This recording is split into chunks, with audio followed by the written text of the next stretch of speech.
Hello, everybody. Hello, hello. We are back now and here and ready to entertain you once more. Thank you all so much for being patient while we take our break. We always have to take a little mid-session break to get some water, stretch our legs, all that fun stuff. Before we get back into it, can I go ahead and remind you all that it would be so gracious of you to follow the URLs that provided in Effie's chat there for all of the people involved in this project. If you could go ahead and give some love to each and every one of those links. Those are all people who've been involved in this, who have been very helpful to the process. And there's also a YouTube link there where you can watch previous broadcasts. So if you want to catch up on the Amz Goblinz sessions, that is where you can watch them. I have also been informed that Effie has something to share with all of you. So Effie, you have the floor.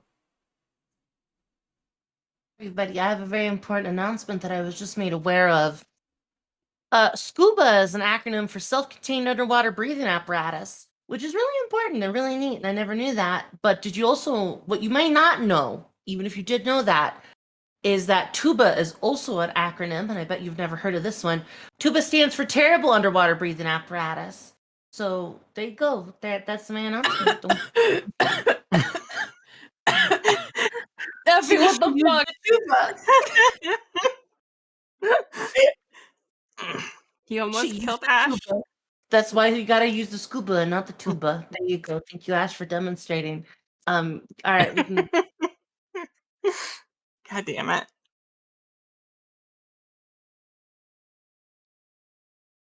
Silver?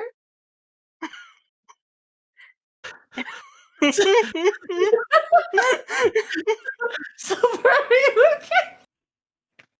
I'm just gonna let these sit here for a bit.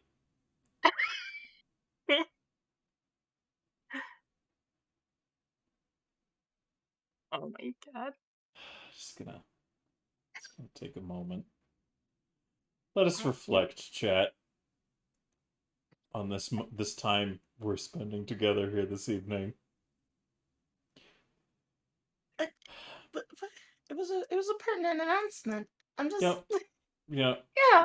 Yeah. It's important. Yep. I don't want anybody to end up choking like Ash.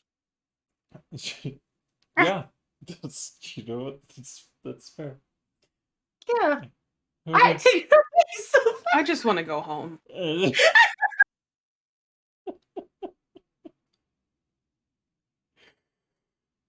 Well, with that, why don't we go ahead and get back into our adventure? Everybody sound good? Sounds good. Okay, cool. All right. Let me go ahead and let me get some ambience going here that works well for this situation. Let me look at temple music. Oh, what the fuck even is this? Let's go ahead and just do the standard fare of what we play when we are in a kind of like city space. Should be this. Oh wait, no, that's not what we want. What we want is this one. Yeah, nope, I fucking typed it in the wrong bar. Hold on, everybody, technical difficulties. We'll be good in a second here. I'm a little what's the word I'm looking for here? A little groggy. But there we go. Sandpoint ambience. Good. Works. All right. So, wait, did we get rated? Yeah, we did. We got rated by Zelda. Hello, Zelda. Hi. Sorry, Zelda. I was sitting here like, I'm just picking through my boobs and my bibs and completely ignoring your raid. Thank you. We appreciate that very much. I hope you're having a wonderful night, Zelda, and thank you for jumping in on us while we're getting up to these shenanigans. Just a reminder to those of you, the D&D broadcasts, when we do these, it's not always the easiest for us to stay engaged with chat, but we definitely type as much as we can. Verbally, sometimes there's not always a response, but thank you so much, everybody, for joining us. And Zelda, please do let us know what you're getting up to in the chat while we go ahead and transition over into the session. But on that note, we return once more from this situation to the town of Sandpoint. Let me go ahead and hide the old that there. There we go. And I was going to keep that little fire there just to help remind people of what structures are currently no longer intact in the town.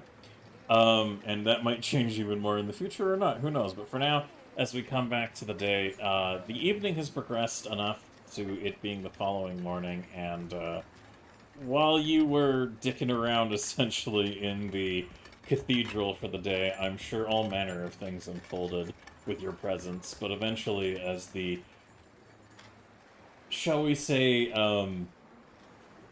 encounters were clarified, and eventually you found out that through the priest's investigation of the households of both Denise and Oleg, there really wasn't much to go on from his reporting for any kind of like noteworthy, I guess, spectral activity is the best way we could describe that. And after a lot of reassurances and making sure that things were kind of copacetic, eventually he returned to the cathedral. And now it is the wee hours of the morning, and nobody has really gotten enough sleep at the moment. And sitting all together in the cathedral, chatting, Abstelar has the three of you now in front of him, along with the air quotes ghost that you encountered earlier. And as this conversation is going on with all of you together, it starts off like this. So Abstelar looks over at the now properly dressed individual who is wearing robes of what appears to be an acolyte for the cathedral, and he says, all right. Now let me get this straight. You were in the kitchen because you heard a strange noise, and when you came to the kitchen, you found these three, gesturing to you, Desi, Snooty, and Newt, within, attempting to help themselves to the provisions? Am I understanding that correctly, No. Fespin? No. No. The ghost is a liar. The ghost is only. Listen, that ghost right there, we fixed him. Before he was scary and he was spitting out parts of our friends. And he waved a ghost stick at us. And I hit him with holy water and we did incantations.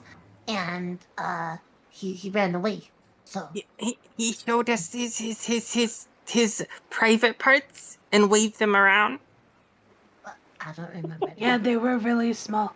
They were tiny. They're like the. Is that why I missed it? You could barely see. Yeah, it was tiny, really small. Really That's small. why he ate Oleg. Yeah. He sought to get his power.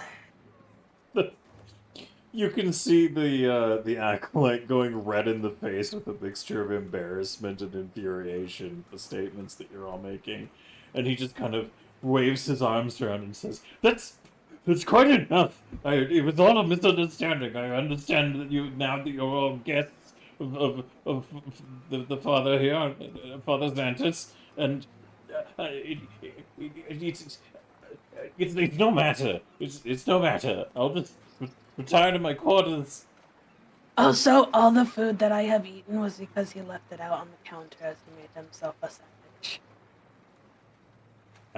Abstelar turns his head and looks at the acolyte and says, "Chelga, were you taking from the pantry at night again?"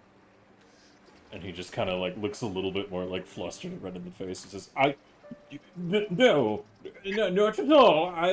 You can't trust the word of these green horrors." I don't lie about food. She's just like munching away still. And he like gestures at you, Snooty, and says, "See that the raiding our food stocks and helping themselves to the This is all stuff that was still out. And when you freaked out and started like being all scary and being a ghost, it was great. It was scary. I'm not a ghost." Then why'd you spit out the big projectile Yeah. meat thing. Yeah. You spit out Oleg sausage at us at the. You were caught in the act. You couldn't finish absorbing all of him. I shot it with the anti-Deddy's beam, and you will not be raising sausages from the dead for your nefarious plans. This is outrageous. I am an acolyte of the Holy Order, and I will not stand here and be. And Absalom raises his hand to cut him off and says, "Thank you, Chelga. You may return to your quarters. It's perfectly fine. We'll deal with this later. There's more pressing matters at hand. And again, do stay out of the kitchen at night." And the acolyte, just flustered and red in the face, just kind of looks down and goes, yes, sir. And just kind of awkwardly shuffles past you all over to another area of the cathedral where some stairs lead up to like a secondary dormitory space. And as he departs, Absalar is just like, he's like, I'm so fucking done with this shit, is like the impression you get as he puts his face in his hand and goes, right.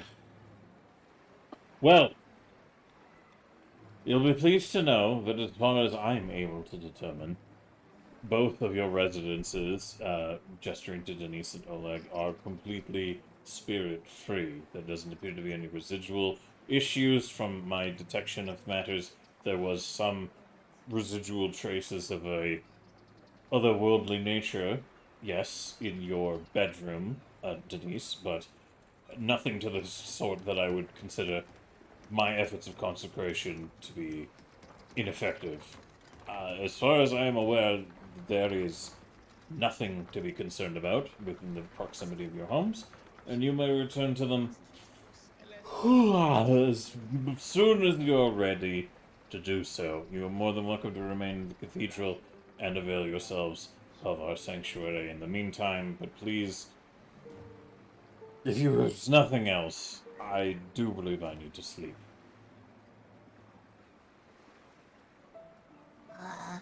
Yeah, okay. Hey, before you do, can you bless this water? In this casing. Well, just don't drop the casing.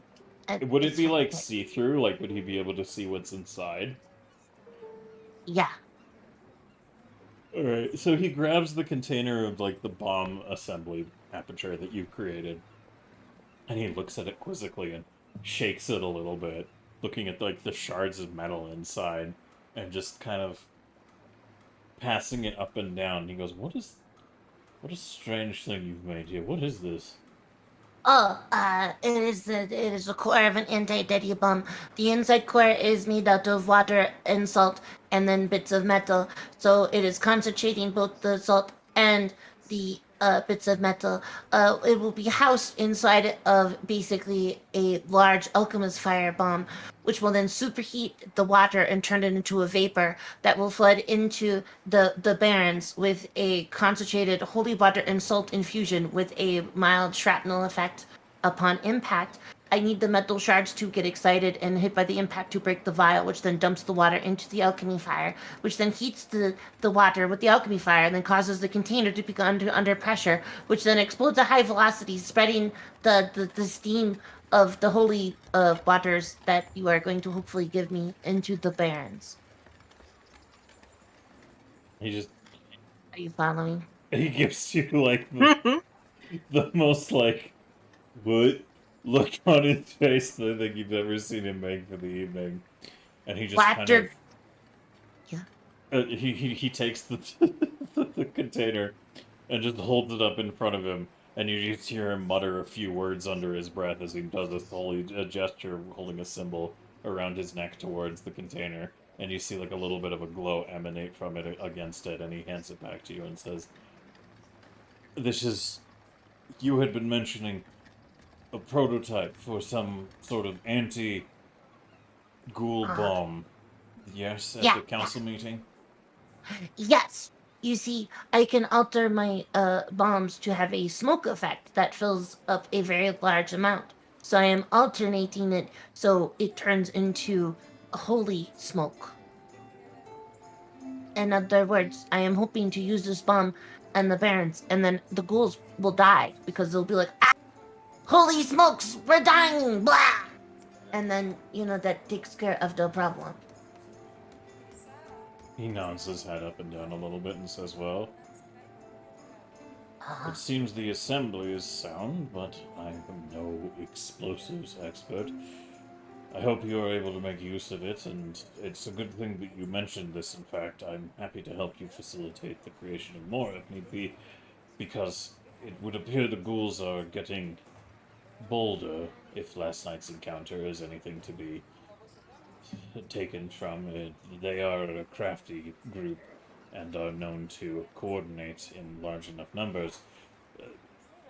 They have become a thorn in my side, and it would appear that they have now reached a more confident position in their hold on the boneyard. Therefore, it would be prudent of me to ask in your pursuits around town if you and your group could expedite helping me in seeing to the ghouls within the warrens below.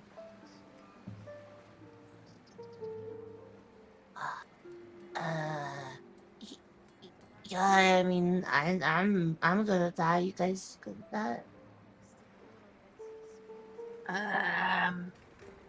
Yeah, Yeah, yeah. yeah.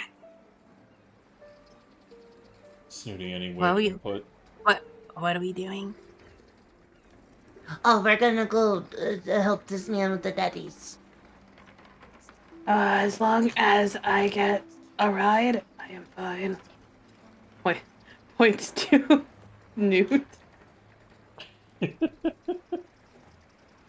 um, the priest is just kind of like shaking his head a little bit and says, "Look, I understand.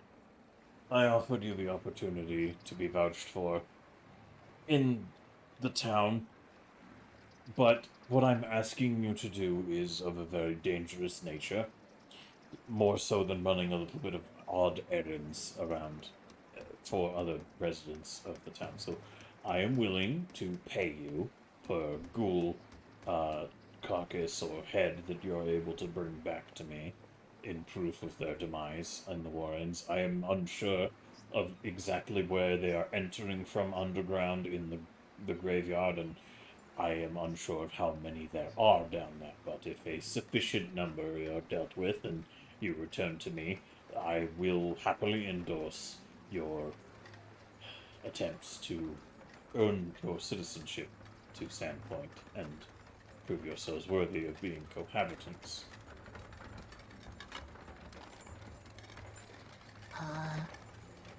Okay, so I got yeah. Alright, so there's a lot. Okay, okay. The ones outside, do they count? Can I? Is that the good? Is that good? Cause I got like what, 3, 4? How much? How many? Yeah, Oh yeah, you did kill like 3 of them yeah, already. yeah. I got 3 out there. So that's 3. Does that, does that buy dinner? That should count. Yeah. It should count. He nods his head and says, "Yes, that's already been a great service, and I appreciate it. The circumstances were, to be honest, entirely of your own making, but removing more of the vermin is always welcome. No, So they I- showed up because of the lady making a lot of noise with those Well, men. yeah, the guys came and they were like, "Huh, blah, blah, blah, blah, blah, blah," loud noises, and the ghouls were like, "Don't mind if we do." But yeah, I'm pretty sure that's what was going on. yes, Acolyte Yana. Oh, sorry. Go ahead, Nate. I wasn't there.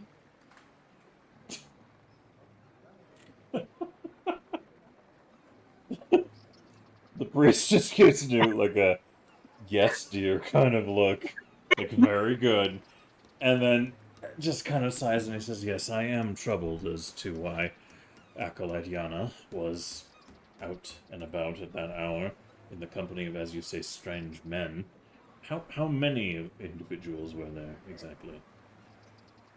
Like this many, and she holds up like 8 fingers total. but like she like shoves them up like a toddler. She doesn't really remember how many. She just knows it was a lot, and 8 seems like a good number. What about you, Jesse?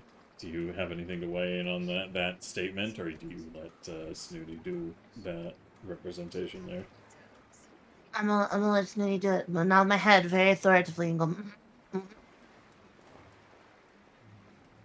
He just sighs a bit and says, "Well, do you know what they were discussing, or what they had gotten involved in together? Why they might have been there?" I have some suggestions. Yes. You know, some. Alright. So my hypothesis is that the lady is into some either very unlikely illegal stuff, or or or the guy showed up and we're like, "Hello, ma'am, would you like to have the sex?" And the lady was like, "No, that's okay. I'm fine with that." And the guy was like, maybe change your mind." And then I was like, "Hello, hi, I would like to interject with a third option, which is I blow you up." I think it's the Also first. known as the "how about no" option. Yeah, the how about no option. Very good option, very persuasive. I wasn't there.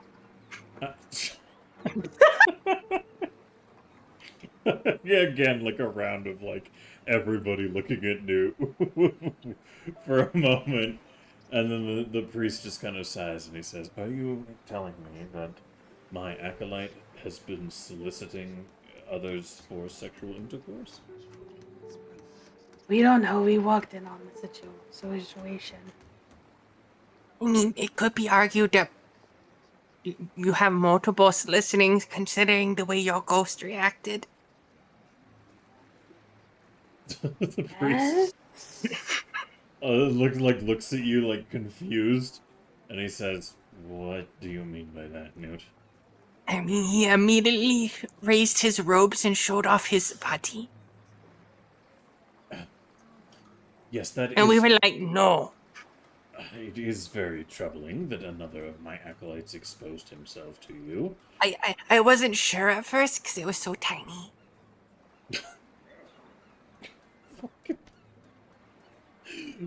But it made me have to squint to make sure, but then I regretted squinting.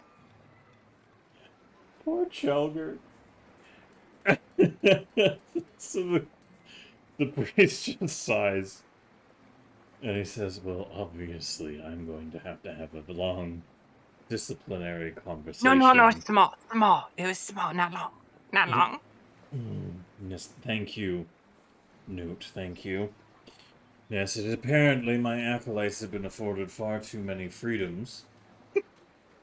I'm going to need to have a few conversations on that end, but the fact remains, as my business is here, your homes are not possessed of any long-lasting creatures, or spectral influences, or otherworldly holds, and... Wait, you know where my home is? No, Newt, sorry, where do you herald from, anyways? It's a swamp. Ah. Oh, we from Swamp too.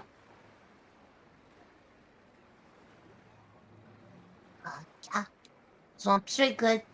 I remember you, though. I know, I don't think it was same swamp.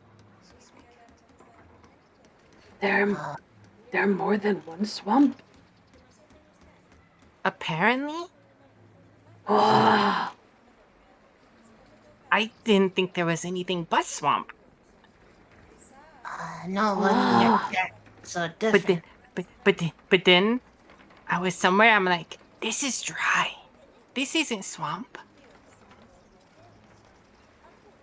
It was very, very important information.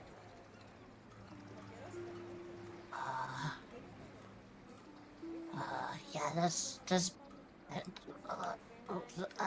we were Zuckfrog type. We're yours. What? How? What? Trying to figure We out. get where you're ourselves confused, Desi. We leave it be. We leave it be. Oh, okay. Okay. All right, fine. But yeah, I mean, if you're from Swamp, you okay? Yay! Yeah, same. Easy. Okay. But also, Pat, friend, leave you. Okay? She's gonna like start jumping up and down, but like, obviously a foot in the air, excitedly, and making very high pitched squeaks of excitement. Uh, okay. That yes. Cute. This is kind of it's oddly adorable. Okay. We're going to what were we doing? Denise leans over to the three of you and says, "Well, now that we've Oh, determined that my house isn't haunted, I still have no idea what's become of your little friend Gem, and goodness only knows where your little friend Boggy has run off to around the town. But I think it would be prudent for us to return to my house, perhaps get some rest for the day, and then see where the three of you would like to go from there. Okay. yeah, that sounds good. Yeah. She look. She looks at Newt and says, "Newt, would you like to come to my house?" Will new friends be there too? Yes. They need. Excellent. Good. She turns to the priest who has a look of fuck, thank you, on his face, to Denise, and she goes, "It has been a pleasure, Father Santos. Thank you so much for helping me make sure that my home is safe to inhabit, and thank you so much for taking care of these, the three of these little goblins. I will make sure that they report in to help you with the ghoul problem if that's something that they so choose to pursue." And Abstelar raises his hand and says, "Yes, on that matter, I'm prepared to offer 10 gold per proof of corpse of each of the creatures, and since last night you were able to dispose of 3 of them." He sifts around in a pouch on the side of his outfit, and he pulls out a couple of coins and he hands over and he goes, "There you are," to Desi. He says, 30 gold for your troubles. Yes, thank you. That does a lot. Yeah, okay, thank you. Yeah, just 30, thank you. So many shinies. There's a lot of shinies, not as many shinies, as other people, but this is that I can use this. I can do stuff with this. That's good. Ghouls are dangerous creatures, therefore it is most assuredly something that I caution you about being. Well, just use caution should you choose to pursue their warrens and flush them out of their homes. Many dismiss ghouls as mindless, undead monstrosities, but from my time and experience, both studying these ones in my own backyard and other encounters, they are, well, they are conniving and they are capable of communication. Do not underestimate them. Got it. Okay. Hey, I have a question. Yes. Is there any elves buried in the cemetery? Elves? Yes. Why would you want to know that? I am just curious. Elf ghost scary. Yeah, elf ghost extra scary. Want to avoid extra hard if that's the case. Well, as far as I'm aware, there are no ghosts that inhabit the cemetery behind the cathedral.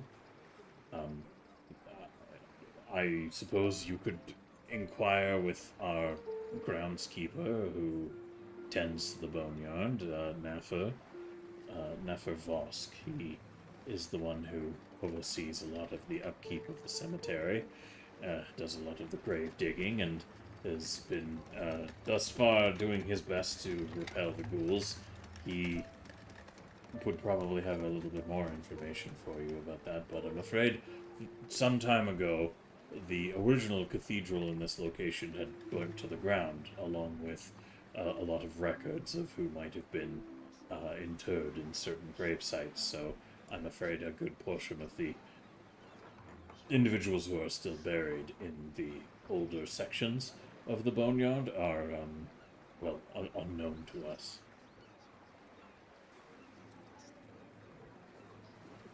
Oh, okay, okay.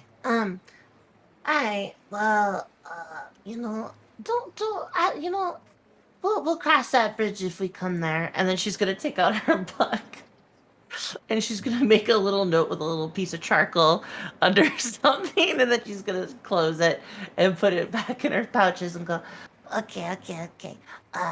You know, that's very helpful. Uh, Yeah, so I'm not gonna go out there tonight, but tomorrow, when it is light out, I have a plan.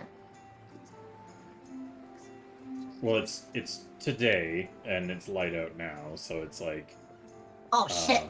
like you guys came to the cathedral late at night and ended up staying there overnight while it's the break of dawn. Like it is now becoming day, so you guys could go back to Denise suggested all three of you return to her home and take a rest before deciding what to do with the rest of the day. Yeah, rest good. Rest good. We go Mhm. rest. And then I come back. Absalar nods and says, "Well, I look forward to seeing whatever you are able to do. But once you've completed your rest and tended to whatever you need to, you're more than welcome to have free roam of the boneyard behind the cathedral. And if you need anything from me, please feel free to ask." Okay, 1 second. Takes out her book again. Free run of Boneyard. Abstel. Absteller. There we go. Okay. Just a note for future in case anybody asks, then I remember. Okay, thank you. I'll put that back. So before Denise drags you all off back to her house, is there anything any of you want to do before you leave the cathedral? Nope. Nope. All right, perfect. Well, in that case, Denise and Oleg both would leave with a few weary departures of what appears to be relief, mainly on the part of the head of the clergy here at this cathedral. Eventually, Denise takes you back to her place, and standing outside between the two homes to the northern half of the town. Oops, sorry, let me go ahead and go back to the Sandpoint map there. So ending up back at their home, now with one more of you in tow, Oleg is just like, he's yawning and scratching at his stomach, and he just goes, "Right, well, you let me know if you need any help with these little guys, Denise, but, oh, goodness, this has been a hell of an adventure this night, so I'm gonna go take a lie down, and I'm sure you'll all do the same, but if you need me for anything and need any help, let me know, alright?" And he looks down at the three of you and he says, "It's a pleasure to meet you, Newt. Welcome to Sandpoint." Hi, I'm Newt. "Yes, and I'm Oleg." I'm Desi. "Yes, hi, Desi." Hi. Hi.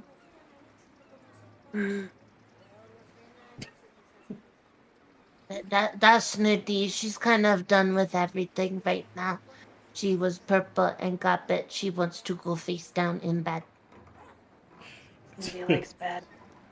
Ah, Oleg nods Anyway. his head, looking very quiet and like tired, and he looks at Denise, who is just like a little frazzled, but just like, ugh, and he kind of mouths like, Oleg should spend the night so then we'll all know we're safe.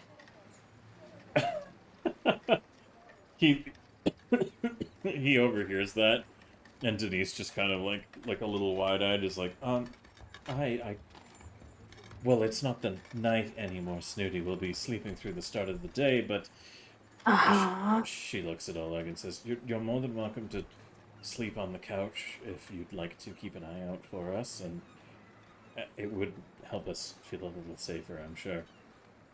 And he just kind of sighs and goes, yeah. Yeah, I could do that, I suppose. If you really need me there. And he kind of like looks down at you, Snooty, with a little bit of like a, God damn it. She scampers up and starts trying to climb up onto him so that way he can just carry her over. Just like, yes, big strong arms, carry me, please. As you're starting to climb him, he goes, What are you doing? Carry me. Oh, So tired. goodness. And he reaches down and picks you up, Snooty, and holding you in his arms. He just kind of goes, Perfect. these goblins are quite a handful, but, you know, they're kind of growing on me. And Denise just kind of laughs and says, yes, well, they're certainly different, and we have a lot of barriers to cross, but, who knows? There's a lot of options available now. I mean, there was, the very kind offer of the headmaster to teach them, anything that they might want to know down at the academy, so... And there's all kinds of things to be learned around town, but for now, she tussles Desi and Newt's hair. I think it's time we went inside and got some rest,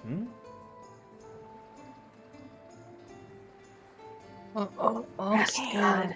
Yeah, we can do that. Yeah. We can go rest. I'm going to work on something briefly for like. And Desi's just gonna slowly kind of like teeter a little bit, and then she's gonna go. No, actually, I go bed now too. So she just nods and everybody heads into Denise's home, and you can see that it's a fairly small structure. It only really is a one-level affair.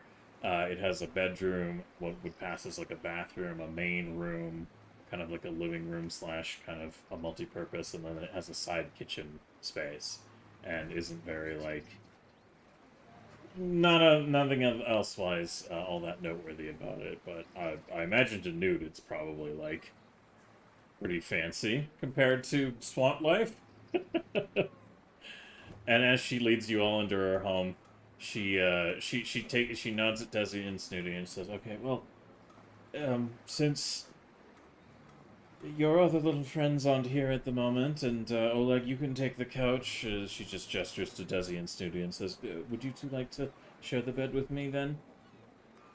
Snooty's bed is the couch. And she goes and climbs onto the couch and then pats it down for Oleg.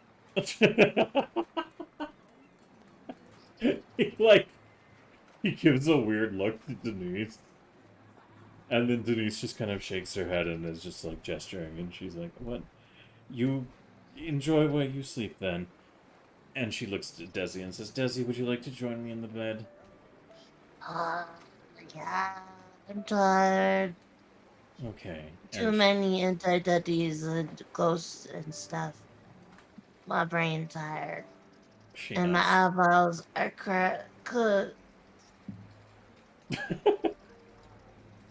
She looks at Newt and says, "And what about you, Newt, dear?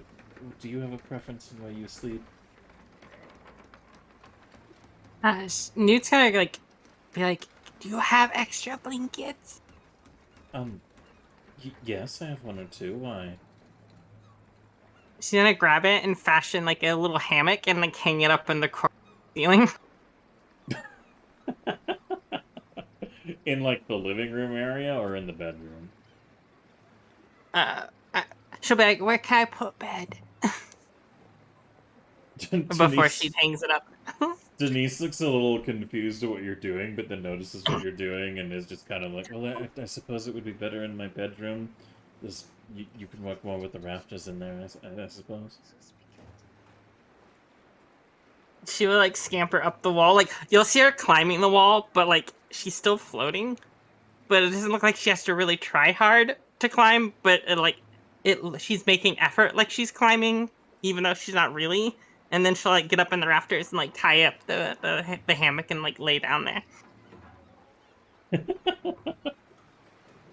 All right, so you tie up the hammock and lay it down, and you manage to. You've probably done this before enough that I won't have you make a roll for it, but you plop into it, and it kind of works interestingly. I can only imagine what Newt looks like trying to sleep somewhere that isn't in a suspended situation like this. But Newt, do you hover like a little bit above the hammock, or do you think that like because of what you're trying to do here, she actually can like Yeah, rest she in it? actually is lying in the hammock. 'Cause- Okay. All right. So Denise just kind of like looks a little bit like, huh. Right. Well, and she gestures to you, Desi, and says, "It's been a long night. Come on, let's get into bed." Okay, I'm coming. My eyeballs are connected to my brain and they're both tired. I can't go. Look at me go. So And after Denise, about 30, like 10 seconds, she takes a footstep and follows. okay. So as you climb into the bed, Denise just wraps her arms around you and pulls you in close, almost kind of like using you like a teddy bear, practically, and just kind of falls asleep with you, Desi.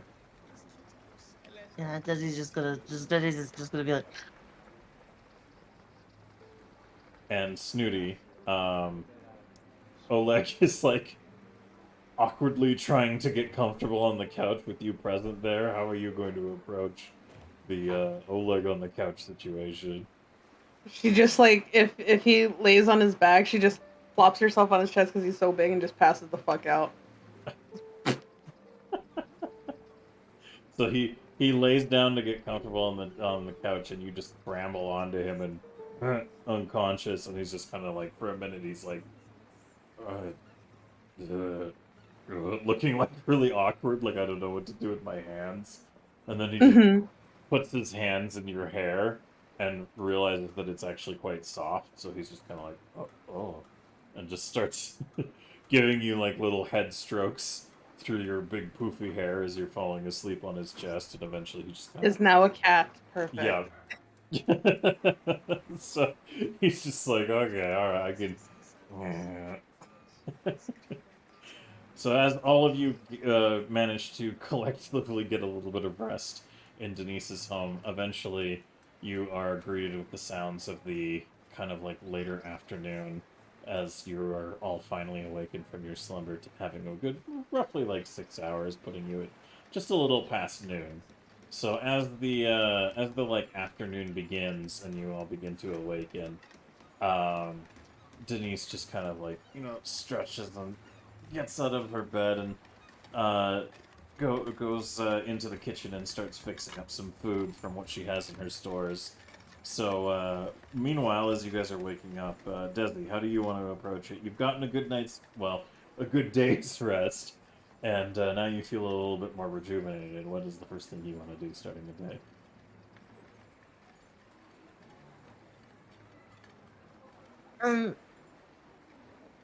I'm gonna, gosh, let's see, what would Desi do? I think she's gonna take a deep breath and then stretch and then try to stealthily wiggle out of bed. All right, well, stealthily wiggle. What do you mean by that? I'm going to enact Operation Sneak Out of the Bed with no one knowing. Okay, and go where?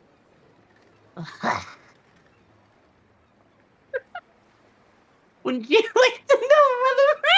I would, because I am the game master, and you cannot know what the world does if you do not tell me. I would definitely like to go to my bag, and since I have 30 gold now, I would like to spend some time in the morning hours where everyone's sleeping trying to craft. Yes. Uh-huh. Uh-huh. Okay, what are you crafting? I'm going to craft a fanged weapon. Oh, what now? I'm gonna make a fanged weapon. Fanged? Fanged, yes. Like fangs in your mouth, fanged weapon. Yeah. I'm gonna take my shears out and I'm going to start making them into a magic item because I have creation magic item feat. Oh my god, I gave you just enough to put fanged on your shears. So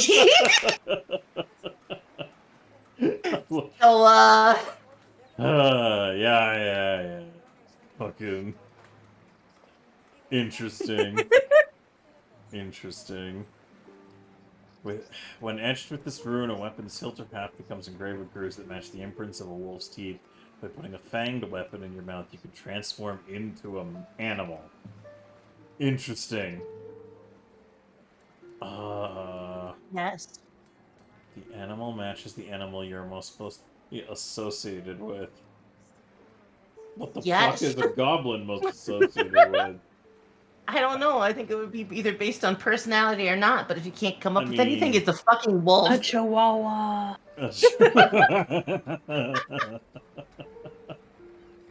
I was thinking a goblin dog. Goblin dog works. Yeah. So a chihuahua. Not quite, but yeah. Interesting. Okay. Interesting. Well, that is a weird-ass fucking thing, but I'll allow it. Sure, yeah, if you want to take some Sure. time to use your alchemical refinements to imbue a weapon with the, yeah, the fang trait, that you can go ahead. I don't know Excellent. I don't know how the hell we Hmm. denote that specifically, but if you want to figure out how you want to do that to your inventory. And Oh, that's yeah, I can do that. the shears? You want the shears to have that? Yeah, the shears. Okay. Alright, okay. Fair enough. Well, in that case, yeah, you have fanged shears, so there you go. You can use them to do that odd enchantment. So And yeah, I'm gonna spend my money doing that. Alright. Meanwhile, Newt, you are now awakened and rested. What would you like to do starting the afternoon? She will climb down from her sleep spot, look around and see, is there anyone still in the room? No. By this point, everybody, Desi is snuck off to some part of the house to do her own business, and Denise has gone to the kitchen to prepare everybody what is essentially a late lunch. She'll have like a small moment of panic, thinking everyone abandoned her, and then run out into like the room and see people are still there, and have a moment of like, okay, you're fine, and then just casually try to play off like nothing happened and walk out into the room where everyone is and sit down. Alright. Meanwhile, as everyone else was waking up, Snooty, you awaken atop Oleg, who is still fast asleep beneath you. Like, this guy is, like, snoring, but warm and comfortable. So what do you want to do as you wake up first thing in the afternoon? She wakes up, she looks around, looks down, puts her head back down, and goes back to sleep. Alright. So as this is all going on, eventually, all the events culminate into Denise gathering you all up and doing her best to awaken you and Oleg. Snooty, do you, she, with promises of food, so you smell like a good meal that has been cooked of kind of like a stew that she has made for lunch. So do you allow Denise to awaken you, or are you going to try to stay as firmly asleep on Oleg as you can? She just sits up on his chest and just holds out her hands for food. She's like, I'll just sit here, it's fine. So you take the food and begin eating the stew, and Oleg is like waking up and he just sees this goblin sitting on his chest eating food and is like looking over at Denise, who is now finished giving food to Desi and Newt both, and comes over to Oleg with like a smile on her face, and Oleg just kind of like laughs, chuckles a little bit, and just kind of holds his hand out while not moving. Just letting you, kind of like treating like somebody who literally has a cat lying on them. just being like, "Oh, I guess I'm not moving for a bit." So Yes. after you all scarf down your lunch and have a little bit moment to digest, and all sitting together in the living room, I assume Snooty, you're still just sitting on Oleg. Yes. All right. So as everybody's sitting together, and Oleg is just kind of like, you know what, fuck it, I'm cool with this for now. Denise kind of sits in front of you all and goes, right. Well, first things first. She looks at Newt. Newt, welcome to my home, and welcome to our little group. I'm Newt. Yes, you are. Now, Newt, how long have you been in Sandpoint for? How long have I been here? Did I like literally just wander in? Yeah, you basically like wandered in earlier, yesterday, and ended up in the graveyard, and that's when the priest was like, "What the fuck, floating goblin?" Just arrived. She nods her head and says, "Okay, and you're not really sure where your home is?" It's in a swamp. Oh, okay. There's a lot of swamps, and they're pretty big. I know. I was amazed too. She like takes a little sigh and goes, "Okay, well, tell you what. Until you're able to fully find out where your home is and how to get back to it, would you like to stay with us?"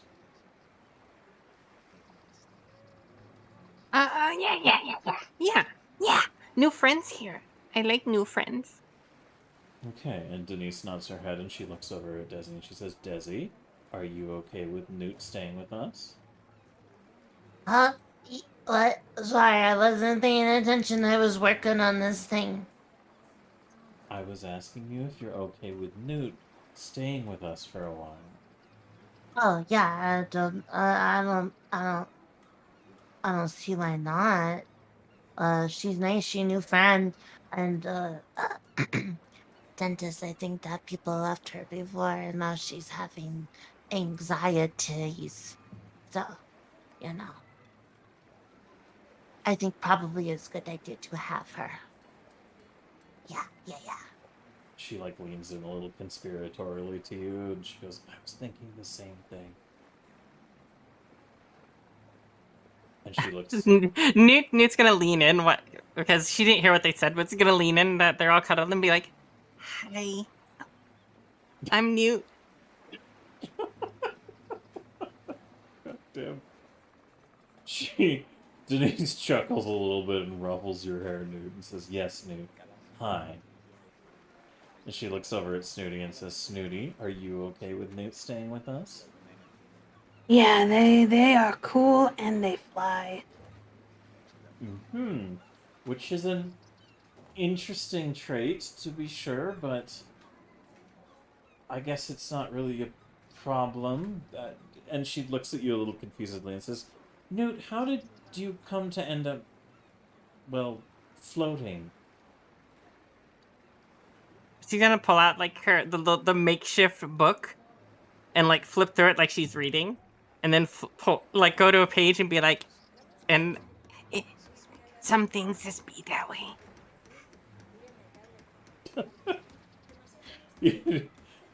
Fucking equivalent of "it is what it is." So she And then just. she's gonna look at Desi when she says it, be like all proud because she learned it from Desi. Yeah, that's the. Yeah, you got it. You're a little confused, but you got the spirit. She I got nods. spirit. Yeah. She nods her head up and down and is just like, "Okay, well, I think that's a good enough answer for me for now. Maybe there's other things we can look into in the future, but as long as it's not, does does it hurt at all? Do you get really tired? Like, how does it affect you?"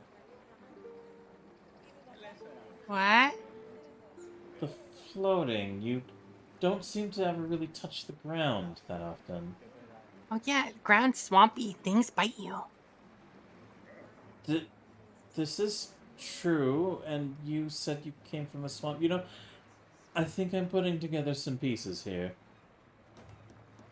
For now, though, however, that can wait. What we do need to figure out today, though, is what do you goblins feel like should be the first task at hand to beginning the process? And she looks at you and Newt and says, "Oh, sorry, Newt. I suppose I should update you. I brought these two before the mayor of the town, and the mayor, after a meeting with the town council, decided that should the goblin population growing here in the town receive enough endorsing signatures of approval of their inhabitants, then you will be offered the opportunity to live in the town. There is an animosity to goblins here in this town that many would not seek to endorse goblin inhabitants so quickly, but if enough people are okay with the idea, then we are able to offer permanent residence to all of you.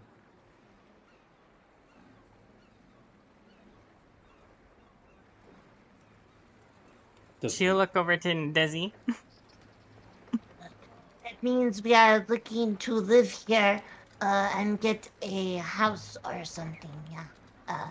A big house, because we don't want to live in the swamp of Mars. So, yeah. If friends don't want to live in swamp, then I don't want to live in swamp. Yeah, you're welcome to stay. Because, they're better food here and stuff. I have noticed there's a lot less things that bite you when you walk around. Yeah, some mosquitoes. Those always somehow find us. Those winged fucks. I hate them. They're always biting. But anyway, you stay with us. We'll let you live here too. But we have to do errands for people. That is why, what's his name? Daddy Ass Blaster, whatever his name is. We have to do his errands, and then we get endorsements, and then we get to stay here. I can't handle this. The introduction of every new character comes with an Oh god. Denise nods and she's like, yes, and Desi, I don't necessarily know if Father Abstelar would be all that pleased with your interesting alternate name. Perhaps you might want to just call him Santis. It's Zandax Scott. It's better. It's better. He's Zan.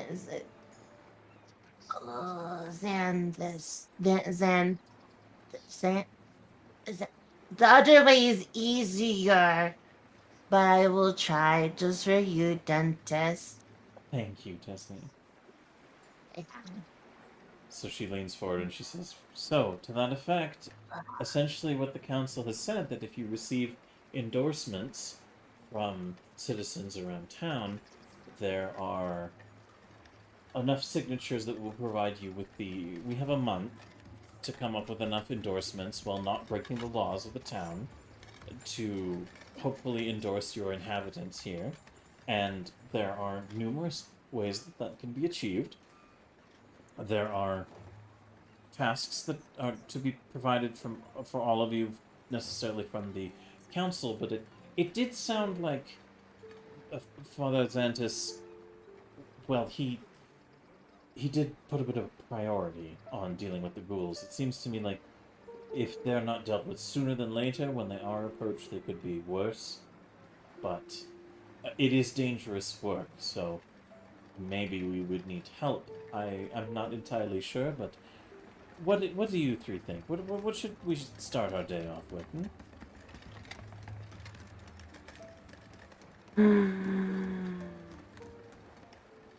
He made a thing. Sorry, what, dear? I made a thing this morning. Yes, I saw that you made like an explosive of some kind. It seems like the intent was to use it to destroy the ghouls.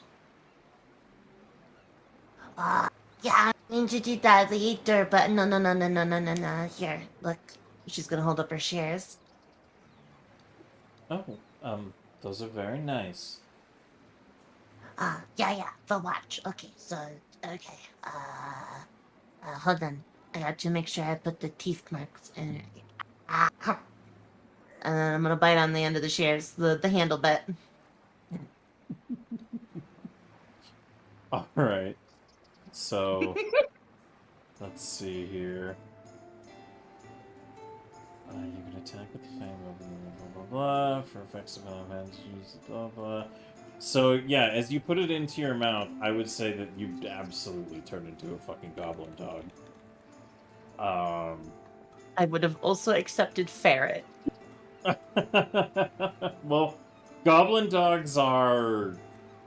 They're like ugly rat dogs. They're generally hairless and, well, I mean, if you just Google goblin dog in images, you'll see what a goblin dog generally looks like.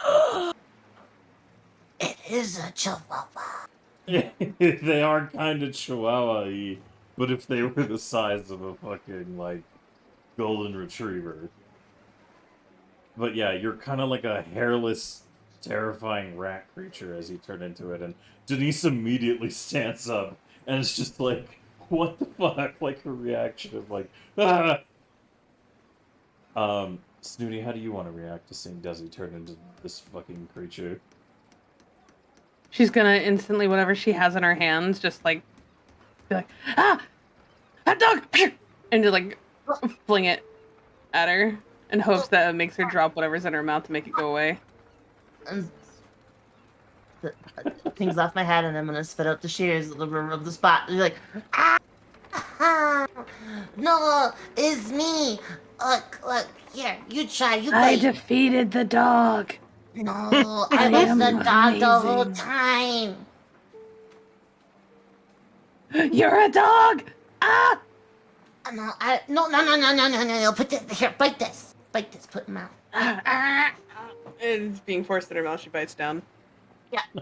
Alright. Still sitting atop Oleg, you now transform into one of these ugly-ass fucking dog creatures. It's yourself, Snooty. She freaks out and spits out the thing.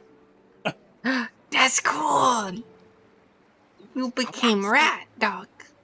Yeah, rat dog. No yeah, like. Yeah, but rat dog. dog big. Rat dog big. But became dog. Yeah. Dog evil. Okay, Yeah, but listen. Can I see? Can I see?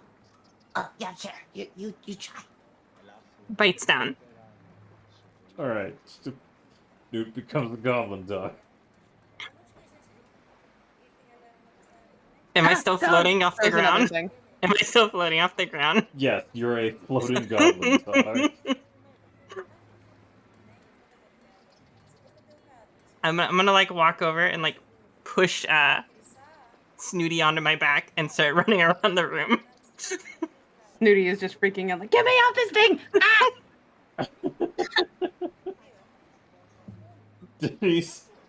Denise is like putting her hands on her face and just like, oh. He's gonna start jumping. Says he's gonna start hopping from one foot to the other, clapping and going, get that guppy, do-si do, there's a goblin doggy yo, go ducky yo, go ducky yo, go ducky yo, Snooty rode the ducky yo.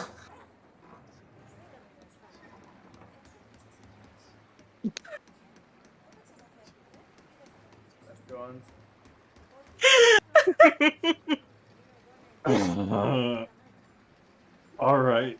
Yup. Fair enough. So, yeah, you go through that experience for a bit until Newt, you decide eventually to spit Yeah. out. Yeah. She'll spit Alright. him out and be like, You spit them out, and now, Snooty, you are, like, arms wrapped around Newt hanging off her back again, using her as a mount, like you had before. Oh. Okay. Okay, no more dog. No more dog. Okay, this is mine now. Yeah. Okay. The very important part of plan, you see. Denise looks a little confused and, like, a little bit like, what the fuck is, like, she's very much so, like, this is a new level of what the hell is going on right now that she has reached, and she's already reached a few of those, so you can tell that, like, straining her a little bit, but she just kind of goes, Desi, how does turning into a hairless rat creature monster exactly facilitate any plans you have? I mean, the doggo is bigger than I am and stronger, which is helpful if I have to drag Snooty anywhere. But also, doggo is much faster than person because this may scientifically interest you, but a doggo has 2 times the amount of legs as a person or a gobbo, which means 2 times the fast.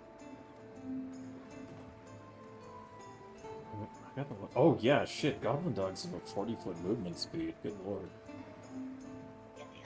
So, the gobble dog go real fast, and then when I am gobble dog, I still have stuff, so it works in the doggo form.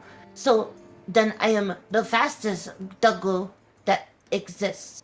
You might refer to me as speed. But no, the idea is that I set the bomb in the gobble bear, the the bear, the hole in the ground. The Baron, yeah, the barrel, whatever. But the doggo is, the doggo is faster. So I noom in and I put the bomb and then I set the bomb off and I noom out. Real fast. I see. An interesting idea. And as this conversation's going on, Newt, you feel like the form you had just taken is something that seems kind of familiar to you now, like almost like you could possibly do it on your own. Well, is Snooty still on my back? Snooty, the moment that she was on your back, she's like, ah. Yes, so she's Oh, still right, so comfortably yeah. nestled Okay. on your back. Newt's gonna go, hey, Desi, I want to try something. Watch, Desi, and just keep saying Desi's name. Yeah. And then I go, want to. one dog. What? Does anything happen? You just say Goblin Dog? Yeah. Okay. Are you trying to wild shape or Yes. Okay, yeah. So you say Goblin Dog, and you like it's not as like instantaneous as the spell casting of the shears, but you do morph and warp into this like it's like an Animorphs experience as you just into a Goblin Dog. And Snooty, you now find yourself back on the back of a Goblin Dog again. Get me off! Oleg! Oleg, help! Oleg, help! I start running around the room again. And Desi, you can see the shears are in your hand still. Look down. Look up. Down. Look up. What? Oh, it does not happen. Uh-oh.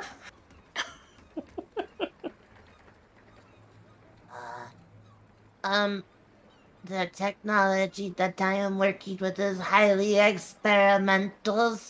No refunds. I did not do this. I will change back, and as I come out, I'll go goblin form. Never mind, I am the genius. Denise looks at Oleg very slowly, and Oleg, who's just still lying on the couch, who has been like drifting in and out of consciousness because he's still a big sleepy boy, has now awoken as he's just watched this transformative experience, and him and Denise just share like a kind of look for a moment, and then she just goes, okay, well, That's interesting. So Desi, what you're telling me is you wanted to use this goblin dog form to um help deal with the ghouls? Yeah. So what I do is, as you may notice, when I do this, and she's gonna put the shears in her mouth and bite on it, and then she's gonna just kind of like wiggle woggle her little doggo paws for a second, and then spit it out. If you notice, all of my equipment goes with me. And so what I do is I gobble doggle my way in, because then I don't smell like person. Which then the ghouls are like, ah, yes, I like the smell of people's nom nom nom nom. They will be like, this is a doggo. I am scared of the doggos. We'll go over here. And then I pop out into gobble and go, ha ha, it was me, a gobble the whole time. Throw bomb, and then zip out as gobble doggo. I I see. Ah, yeah. How this Genius. bomb. Sorry, what, Newt? Genius. Thank you. It is good to be recognized for my massive wrinkly Brian. Yes, I appreciate this. So like start clapping. Thank you. Denise just kind of looks a little like consternated for a second. She goes, "Well, hold on, dear. How are you going to make sure that all of these ghouls are in the same place when you use your bomb on them?" Well, okay. So let me explain. I make a big, smoky, holy water explosion palooza. Uh, in enclosed spaces, I fill, I think, to my estimates, a 30-foot cubic of thing, which means if I am in tunnel, it will go very far. So I am going to test one bomb and then see how many die. Maybe I make 2 or 3. I don't know. But they're in the burrows, right? So I imagine they are like nesting. If they were like ants, that would be weird. Maybe they are. Maybe they are like ants. Well, Oh no, dentist gave new hypotheses. Ah, I- my science. I'm very sorry, Desi, but I don't know a lot about ghouls. I know that they are known to eat the dead, and that's about my experience with them. And she looks at Oleg, and he's like, "Oleg, do you have any experience with ghouls?" And he goes, I caught one eating. Well, it was no. Thinking about it, it's really not worth bringing up. Suffice to say, they're pretty unpleasant little creatures. As far as I'm aware, they're actually quite intelligent, though. But I've never really had a lot of encounters with them, so I don't know. Maybe you would benefit from talking to somebody who has more expertise about what maybe Father Abathon, Abba Ding Dong, Yabba Dabba Doo.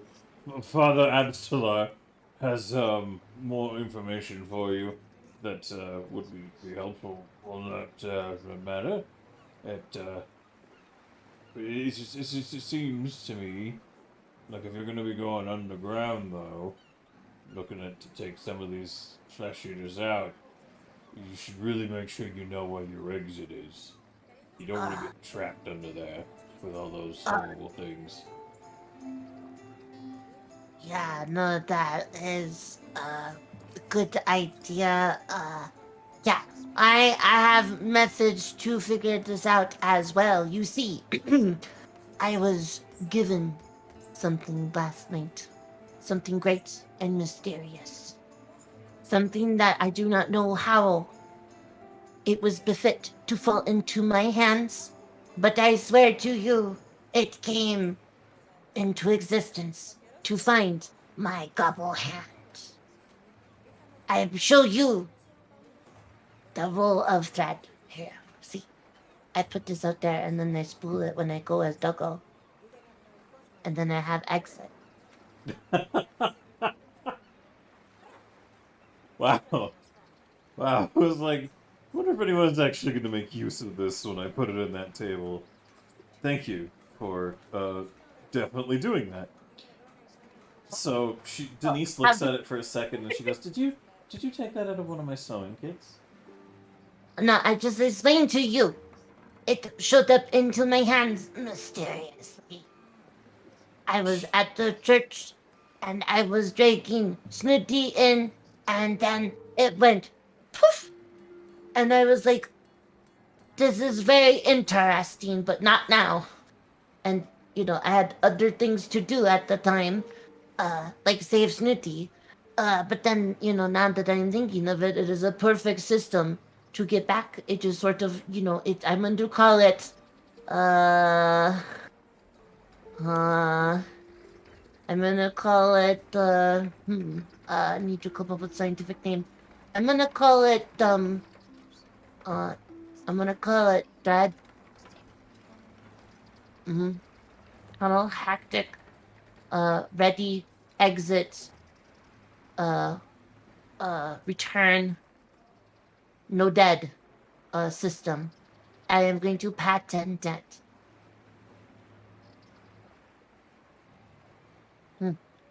It's not yours. It's very different. She kind of tilts her head a little quizzically, Denise, and Oleg just kind of stifles a little bit of a chuckle. And Denise says, well, I think you're all very capable, but I'm sure someone else could deal with the ghouls, if need be. You really don't need to put yourselves at risk for the sake of the town. I worry about you, and I would appreciate that you didn't take any unnecessary risks. But if you feel you're sure of how you might be able to use the bomb, I mean, looking at Oleg, she kind of looks a little thoughtful and says,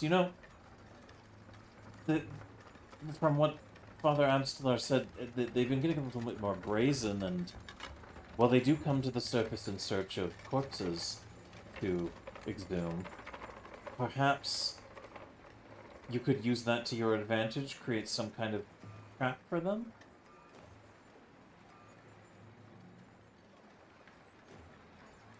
Ah, you mean like they come out at night and we set sneaky trap? Yeah, you haven't tested to see if these Oh. devices actually have the impact you're looking for on the creatures. It would be... don't think I'd feel safe having you go down there with an untested explosive. Maybe using one to prove your hypothesis of how it might help you for your science, as you said. It would be good to test something in an environment where you had more of an easy out, should it not function correctly. Yeah, that is a good scientific. Yeah, that's a good scientific method. And Oleg just kind of leans over and he goes, what, you mean like she should put it in some dead guy's ass? Oh, can it be an elf? I need one elf hand, please. They look at each other and Denise looks at you and says, Desi, why do you need an elf hand? Science. Give me Not a live elf hand, just a dead one. And like that, like it's been dead. But you don't want to tell her the specific reason, right?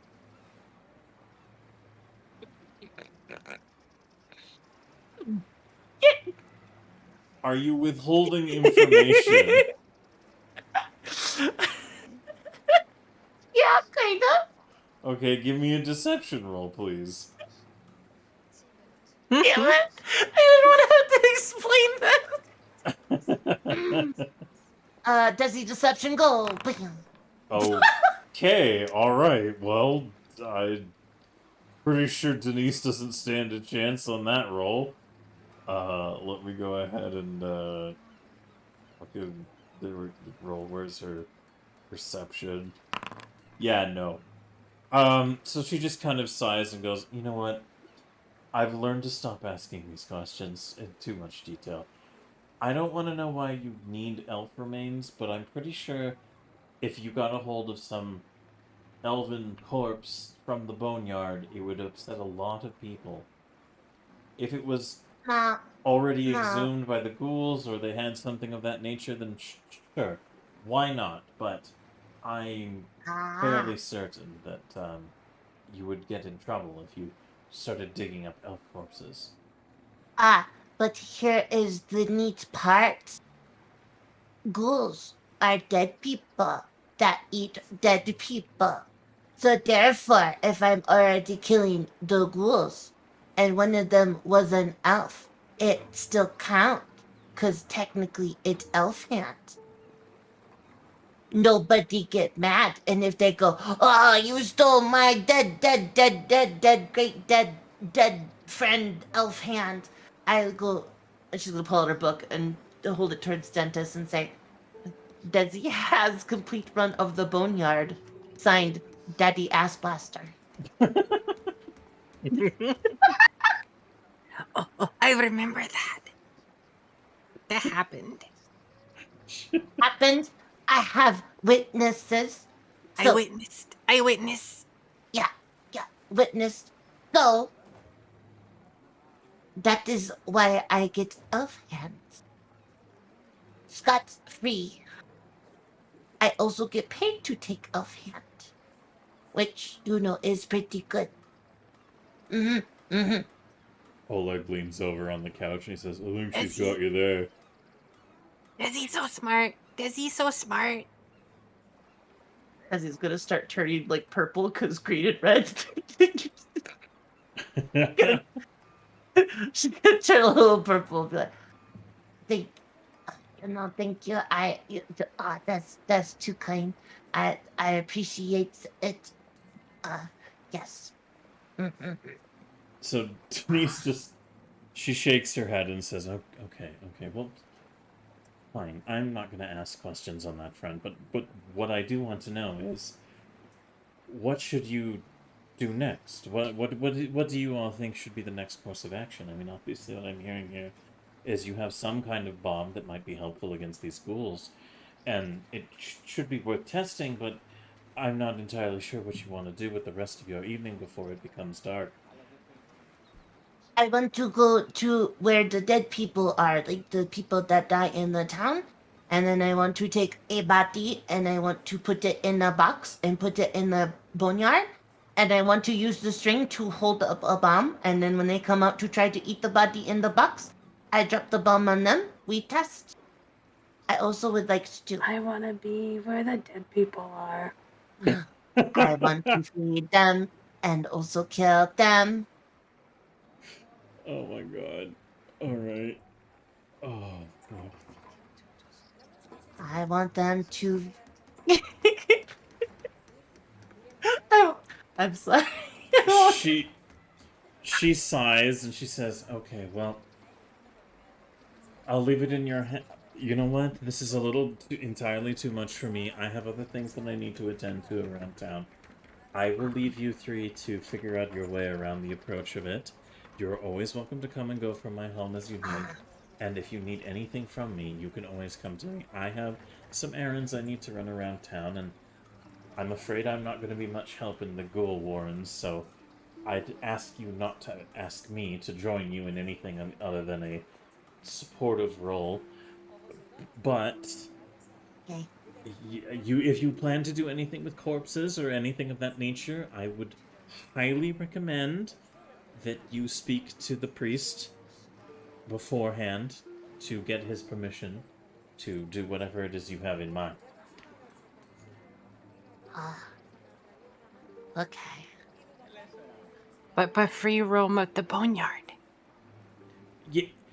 Yes, I don't believe free roam necessarily entails being able to help yourself to any dead people. But that's free roam.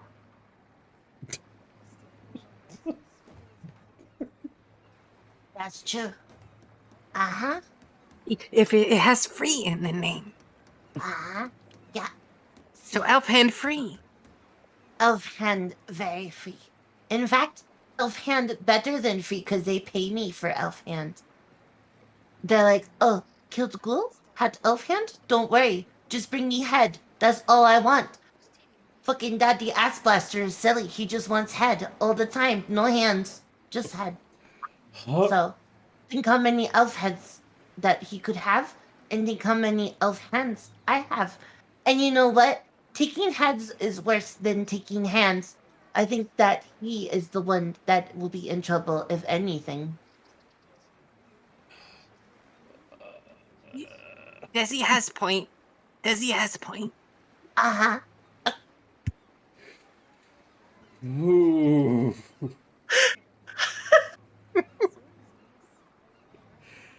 Yep. Yep. So at this point, Denise is just gonna be like, just please try to do your best to get permission before you do anything, okay? Already got permission, see? Yeah. Just about the book. She looks at Oleg, and Oleg is just like, he looks a little thoughtful, and he goes, okay. So here's my recommendation. You goblins go do what you need to do.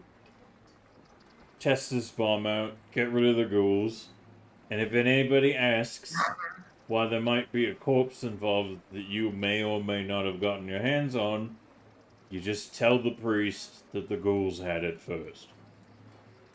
Oh no, I'm going to go talk to the father, Daddy Ass Blaster, because the dead people go to the church to be prepared to be put into the boneyard.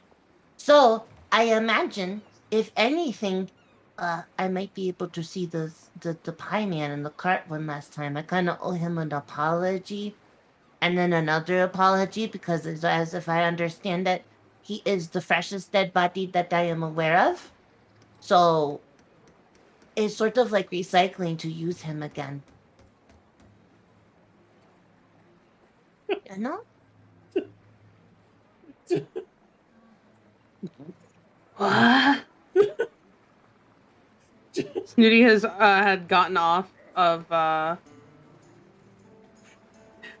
Nate's back and had gone back over to Oleg. And by this time it's just like, Denise just kind of sighs and she goes, I'm not even going to ask questions about that. You know what? You obviously have a plan. You have some things in mind. It sounds like you have an idea of getting permission. You have my full and honest blessing, and if you need me at any point, I will be here at my home, or you can come find Oleg at his, okay? Yeah, that sounds very good. I am I am expecting a 97.3% success rate. So yeah, I will get the money and I will put the bread figuratively and metaphorically. Wait, no, not figuratively. Literally on the table because I'm gonna get hungry because it's gonna be, like late. So, ah, okay. Yeah. Okay. Well, bye, Dantas. I have to go talk to Dan to give me the body. So, bye. Yeah. Before you all head out back to the cathedral, is there anything anyone wants to do or get up to in Denise's home or the surrounding area before you guys head over there? No. No.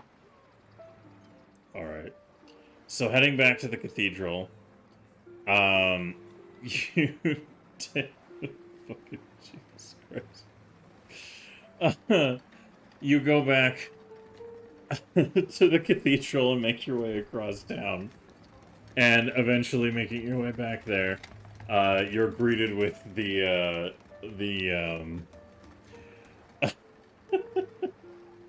you're greeted with the company of the acolyte who you had sorry, I was just reading our group chat. Jesus. Yeah, so as you come back to you can see Chelger is outside and it looks like he's been put on some kind of duty, some kind of disciplinary action, and as you approach, he just gives like a very sour face and is like, what are you all doing back here? I'm here to go find a body. He narrows his eyes. What kind of body? What do you need a body for?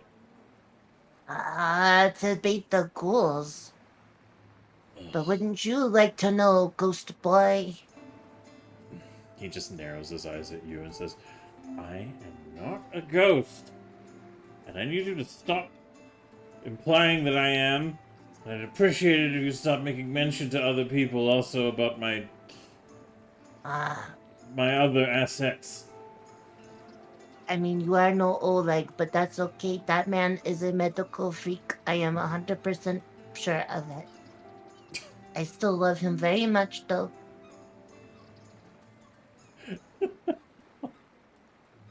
All I can think of is, depending on how things evolve in the future, poor Smink. But the acolyte just kind of sourly grits his teeth and goes, well, whatever you're looking for, I'm not going to help you with it, so go ahead, head inside. Abstellar is somewhere in the main cathedral.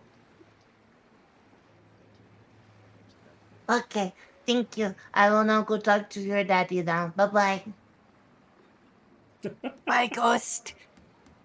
Yeah, bye, Ghost. Bye-bye. Bye bye. Okay, that won't be well. Alright.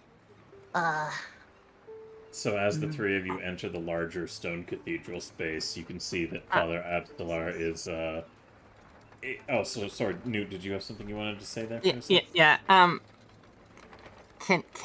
Can you talk when wild shaped? That is a good question. I am not familiar with what the rules are for wild shape form in Okay. Pathfinder 2nd edition. As soon as he turns his back and starts walking away, I'm gonna turn into.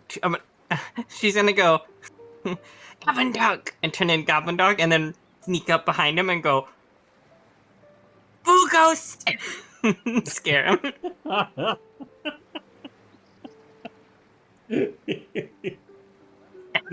So he was like, you can tell he was like on duty for doing some washing outside of the cathedral, so he's got like a wooden bucket and like this kind of like horrible looking stick mop thing that he's working with.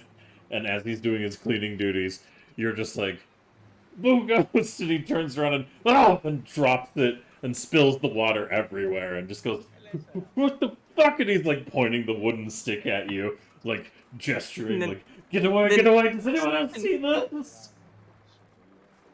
And then New will just be like, we even. And then like run away. And then run around the corner, change back, so he doesn't know.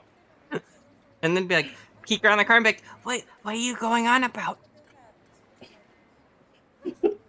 The acolyte is just like, he's looking at you with like utter confusion. He says, did you not see?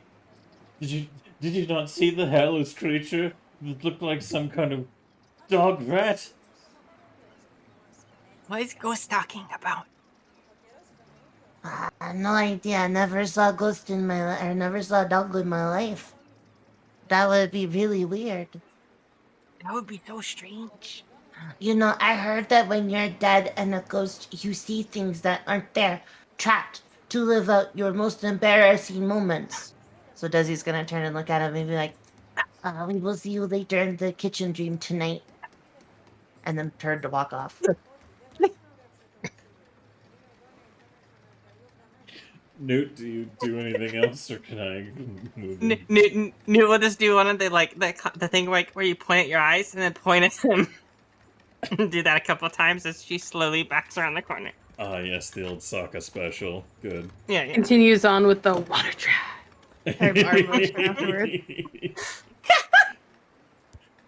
Alright, so as you progress further into the cathedral once more, it is now, the day has begun, and the father looks a little hungover because obviously he didn't get enough of a sleep and he has duties to attend to.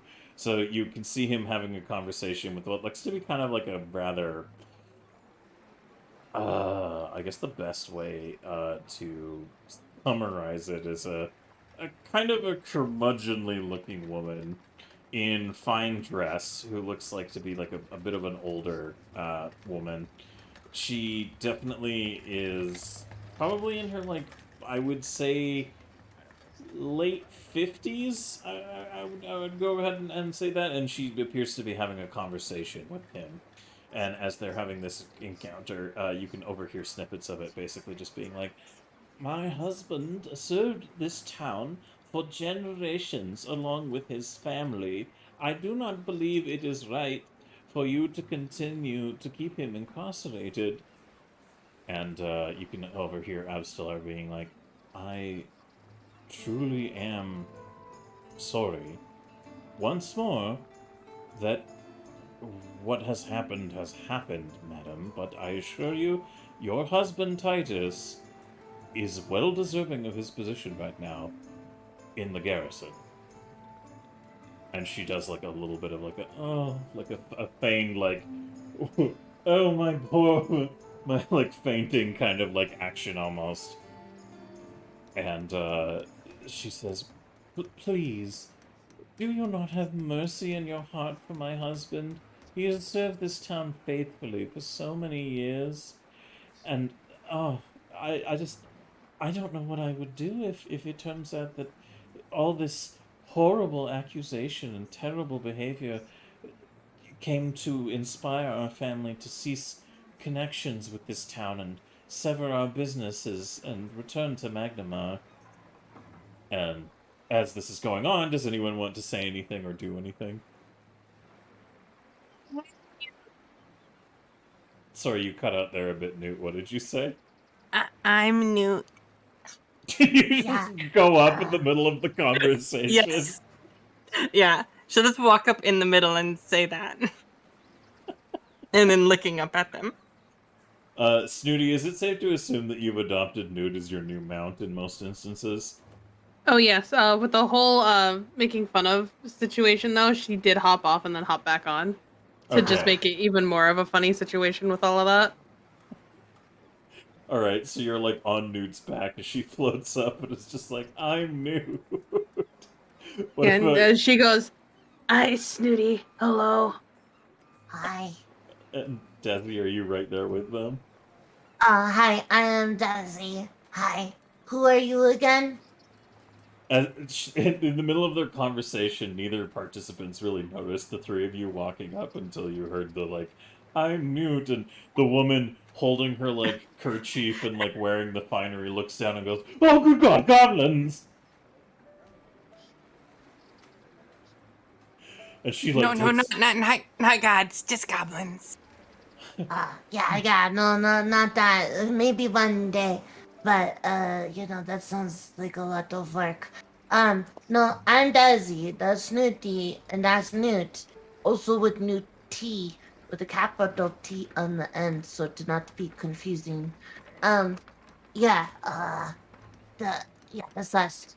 We are goblins, but that's sort of rude. It's like if I pointed at you and went, ah, human! Yeah, we already know. So, hi. I'm just gonna hold her hand out. She looks down a little, like, incredulously, like, what the fuck? And obviously not taking your hand. But I'm still are, like, looking a little like, oh, fuck, is this not over? Looks at her and goes, oh, these are goblins that have been permitted by the town council to prove themselves worthy of inhabitants in our town. They stand ahead above the others of their kind and are seeking to prove themselves unique in separation from the common goblin fodder. Therefore, I have ordained to provide them tasks along with the other counselors to ascertain a signature of endorsement. If they are able to collect enough, they will be permitted inhabitants in the town. And she, like, wrinkles her nose at that concept, and she just, like, without taking your hand or anything, she just kind of, like, recoils a little bit and goes, oh, well, I suppose Oh, strange times. Question. Yes, little greenwood thing. Is your husband the one in jail? Yeah. She looks a little, like, narrow-eyed and says, Yes, my husband Titus is in jail. What of it? He threw me when we were at the jail, and he kidnapped me, and then we got a message for you. Pardon? My husband threw you? Uh-huh. He used me as a weapon against the Chetty, and then Dad Chetty threw me again. I...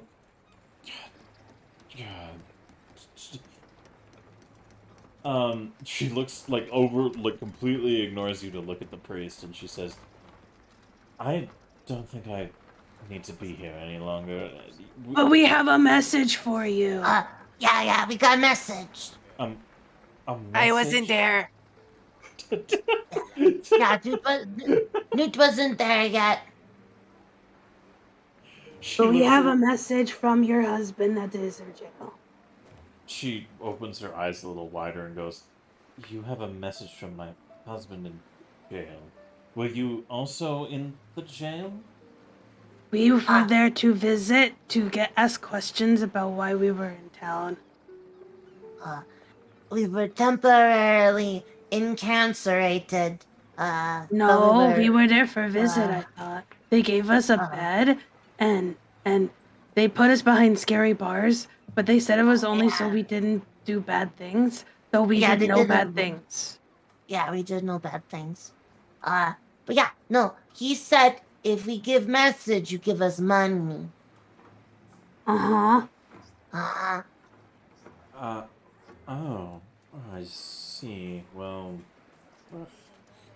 She is sifting through her belongings and pulls out a pocket purse of money that jingles a little bit, and she goes, "Oh, very well. What is the message?" Well, first of all, I want to make sure that you have the correct payment. So you are not going to just hand us a copper and be like, haha, nerds. She narrows her eyes and says, "My, you're a shrewd little goblin. How much was promised?" I'm not a shrew. That Yes, No, yes, she's he's a not shrew. goblin. She's a goblin. She's a I am a goblin, not shrew. I was promised 200 gold coins. Okay, you're gonna need to give me a fucking roll for that one. You did promise that though. Like at least something close to that amount, yeah. Yeah. I Yeah. was doing 200 coins. Just go deliver this message. And we're like, bet. Gonna burn your Yes. house down afterwards too. But that was what Titus said, and it's hard for you to verify at the moment that that's the amount that was promised. So you're gonna give me. I mean, it's not technically deception.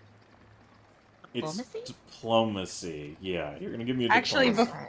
before then, hold on, Uh-huh. let me check something real quick here before you do anything. Sure. Where is it? I have an action that I can do, but I can't.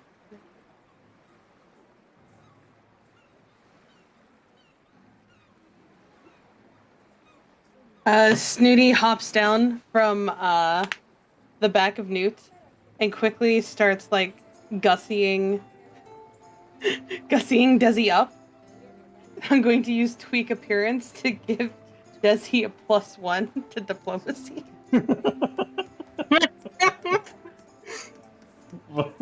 You spend 1 minute making quick adjustments to someone's clothing and appearance, causing their words to carry more weight.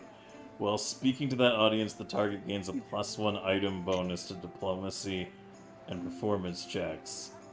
Wow, okay, yeah, so you literally, before you're about to say something, Snooty just goes wait, and gets off Newt, and starts, parting your hair and, adjusting your outfit and, cleaning you up a little bit, Desi, and then steps back. Uh, And that's when you say the amount that is owed. So, go ahead and give me a diplomacy roll, but add a +1 on top of your normal bonus. I already figured it in because I love Foundry. It's so good. I would like to make out with it. It is so much better than roll d20. Well, listen, Foundry, be my anyway, bing. Oh, not bad, not bad. I mean, that is with a +7, so you rolled a 12. But that does make it a 19, so are you good with that? Yeah, I'm good with that. Alright, I'll roll for her. Which on her end would probably be like a will save, realistically. So we'll do boop, that, add that circumstantially, roll that, bam. Alright, yeah, no, she's like, ugh, my husband promised so much for a flimsy message. You said 100 gold, was it? 200? Gold. Yes, we thought that was sort of surprising too, but that is why we are here to find you as soon as possible. Oh, this... well, I suppose if Titus, if he's offering that much money, it must be an important thing to...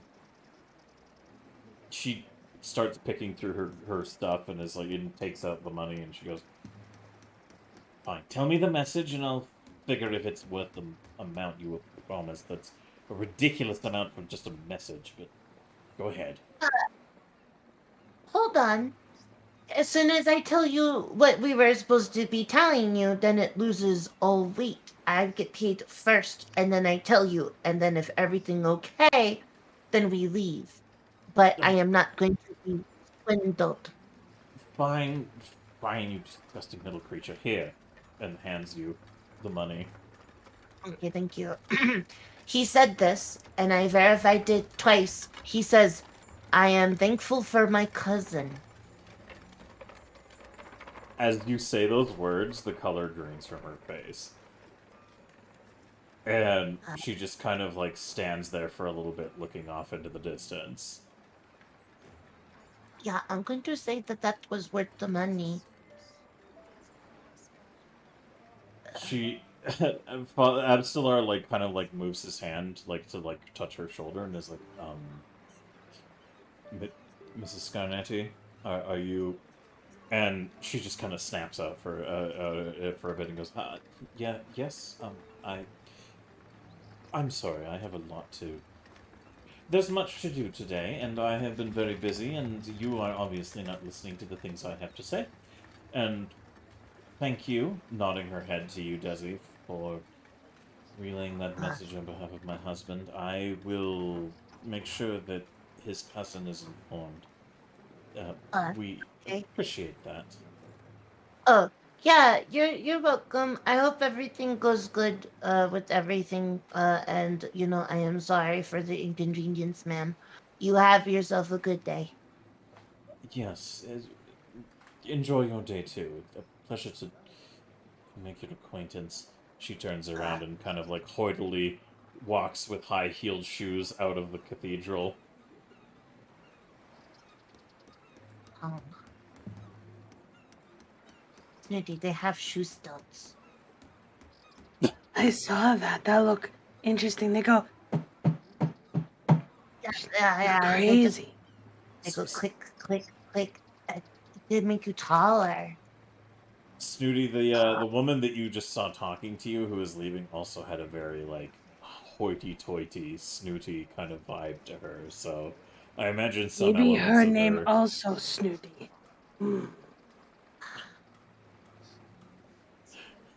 Abstelar just sighs and says, well, I suppose I should be thanking you for getting that horrible woman out of my day.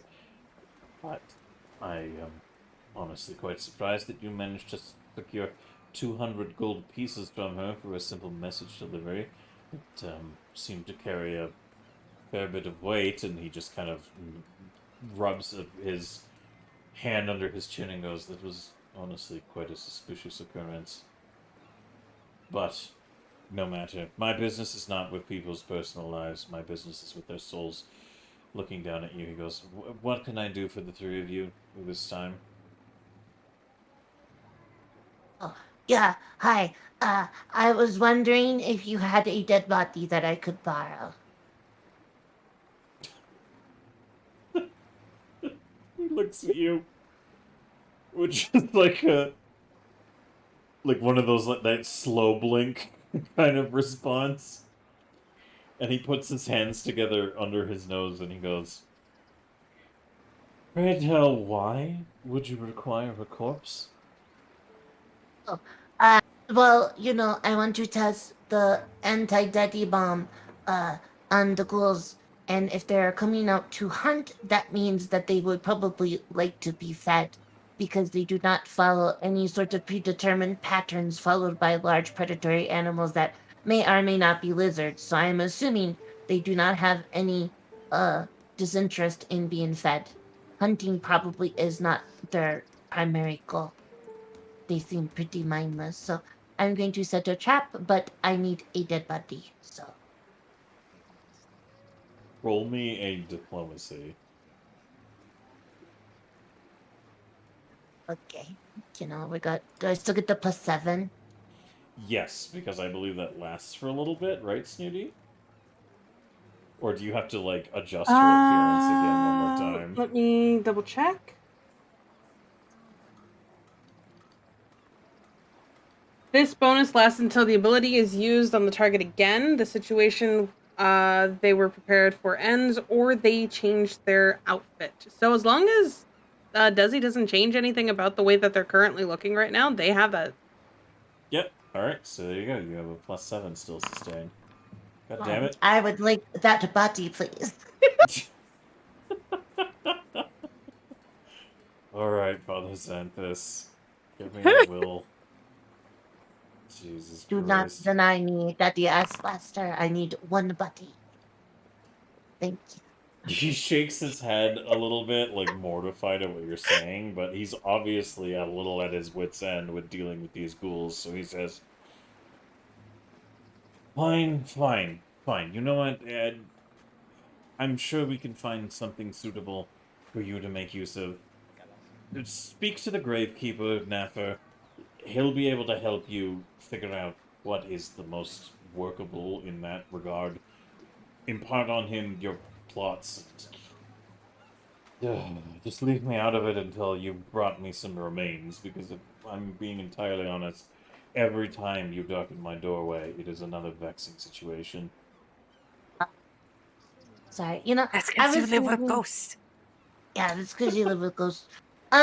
But you've got dead bodies here. I know they get prepared, and I know there was an old man that was on a cart, and I just want to borrow his body. I don't. Nothing bad will happen to him, probably. I want to put him in a box and then trick the dead people to come nom on him, or try to. He looks a little incredulous and says, "I absolutely will not allow you to create a lore out of a freshly deceased inhabitant of this town." Okay, well, okay. I hear you. I understand what you are saying, but I have a counter offer. Yes? Would you rather have me use a live person as a lure from this town? Well, I mean, no, he's but already dead. yes, but he deserves to be interred and his body respected. This is what you're promoting is a blasphemous misuse of a corpse. Desi's gonna put her fists on her hips and go, "Oh yeah, much better than getting buried and then dug up the same night by ghouls to be nommed on." You right. That's very dignified, sir. I guess I had this all backwards. He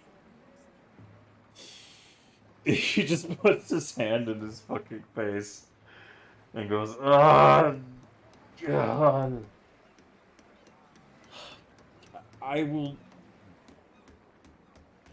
I will find you a workable alternative, but I cannot allow you to use that beloved man for your plots. He still has a funeral to be processed.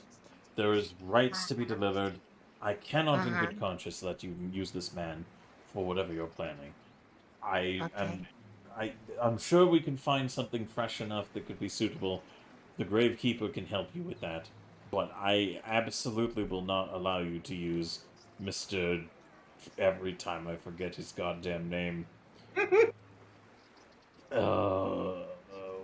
did I write it down? I wrote it down somewhere. My notes are disorganized.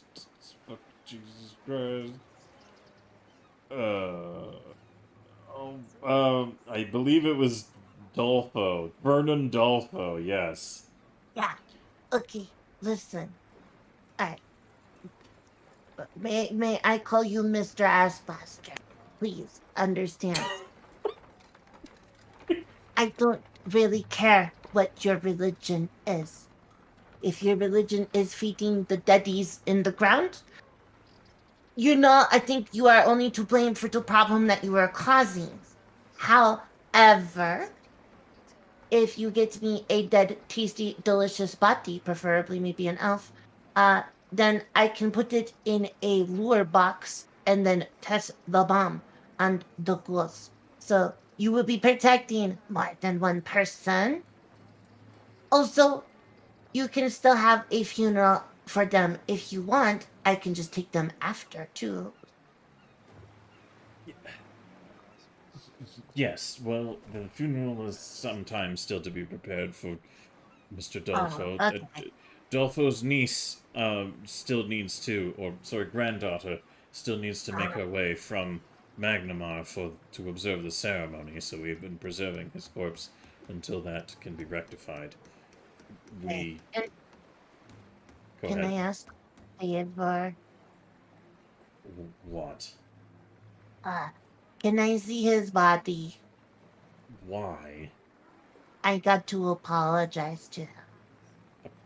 Apologize? Why? Were you directly related to his death? No, He had a heart attack when yeah, we he was had a heart. there. We were going into town, and he tried to save me from my friends because he thought I was a little human girl. And he got so scared when my friends ran after me to try to help me that he had a heart attack, and it was a very bad misunderstanding. He seemed like he was very nice. It wasn't there. Yeah, I was just about to say, Newt, do you want to deliver your line? It's good. Glad we were on the same page. Stellar just looks a little like, oh, fine. Fine, I'm happy to oversee your wishes to the departed if you were present during his last moments in life and feel guilty. I'm happy to help you absolve yourself of that guilt if you were truly not involved in his demise. Although, what you have told me, he was old and your appearance may have been surprising, I suppose. I cannot hold it against you.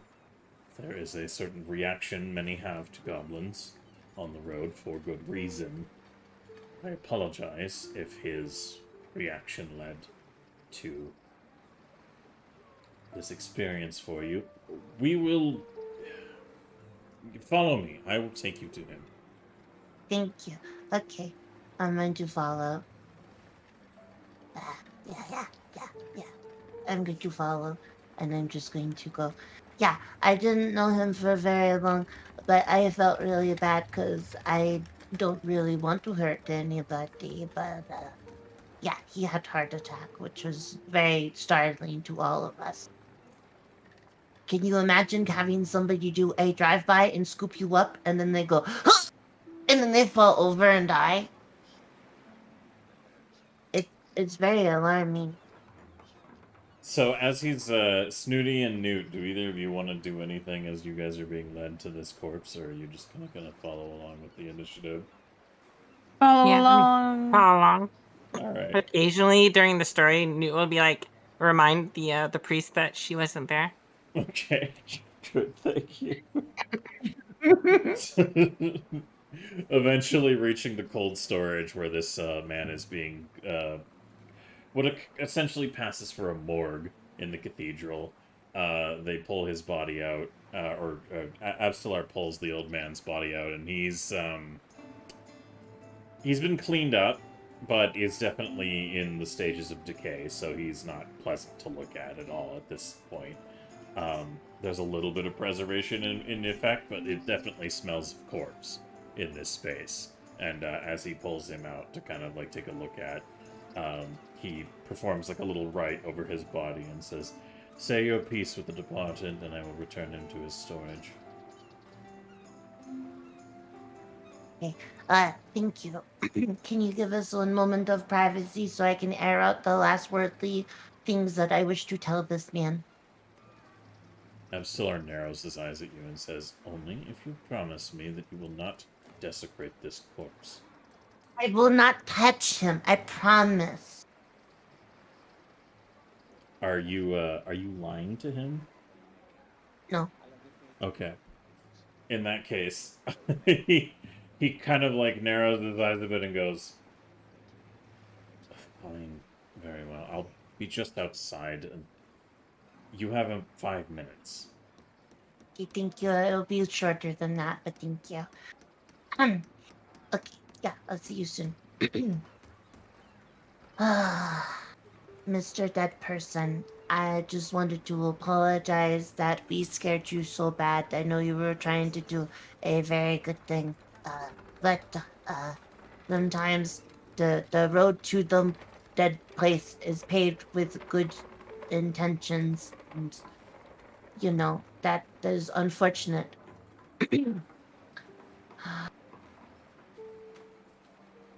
Also, I are you still animated? Because I know that Crispy was animated, and we called you Queen, and I'm a little scared that you're going to bite people. You know, I'm just double checking. That is true. Boggy did reanimate him and use him as a bit of a puppet, but as you're sitting there waiting for a response, Snooty, is there anything you want to do in this space, or? No. She's just kind of chilling at this Okay. point. I'm so sorry. No worries. Newt, anything from you, or are you good? Newt's gonna walk up to him and be like, "Hi, I'm Newt. It's not, I didn't know you, but I'm sure you're a nice person because I wasn't there." And then like reach out and pat him on the head.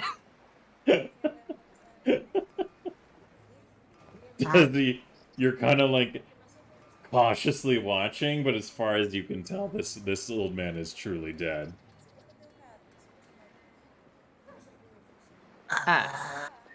Okay. Okay, as long as actually dead. Okay, good.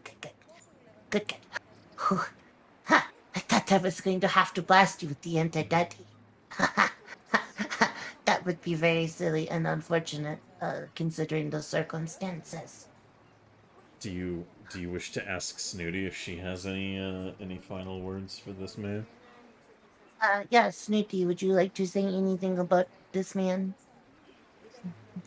He made good pies, and it was sad to see him be dead. Yeah. Newt, would you like to say anything? I hope he happy now. That's good. Yeah. Wherever he is. And I didn't have any of his pies, so I cannot verify if they were good. Oh, yeah, they were really good. Yeah. Okay. Well, all right. We tied up that loose end. Let's go. So, do you just leave the room then?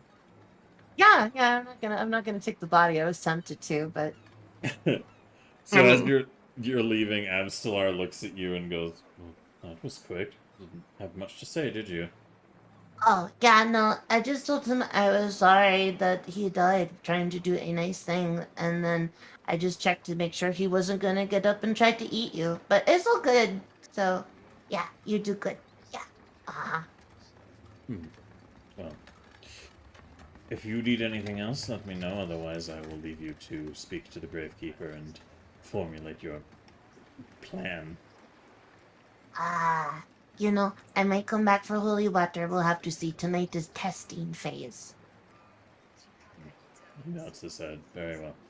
In that case, I wish you luck, and please do let me know how it proceeds. Yeah. I mean, I only wish to know the results. oh, okay. I don't need to know your bit by bit in this approach. In fact, the less you tell me of the process, the better. All I need to know is if there are dead ghouls at the end of the night. Sure. Yeah, I will bring you the ghouls' heads, so you can, use them. Excellent. Well then, he nods to you, does he? And he goes, and do either of you require anything of me before I excuse myself for the day? Hi.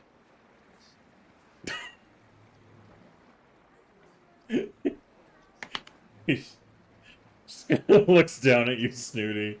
And then, anything from you, Newt, or are you just gonna just be quiet?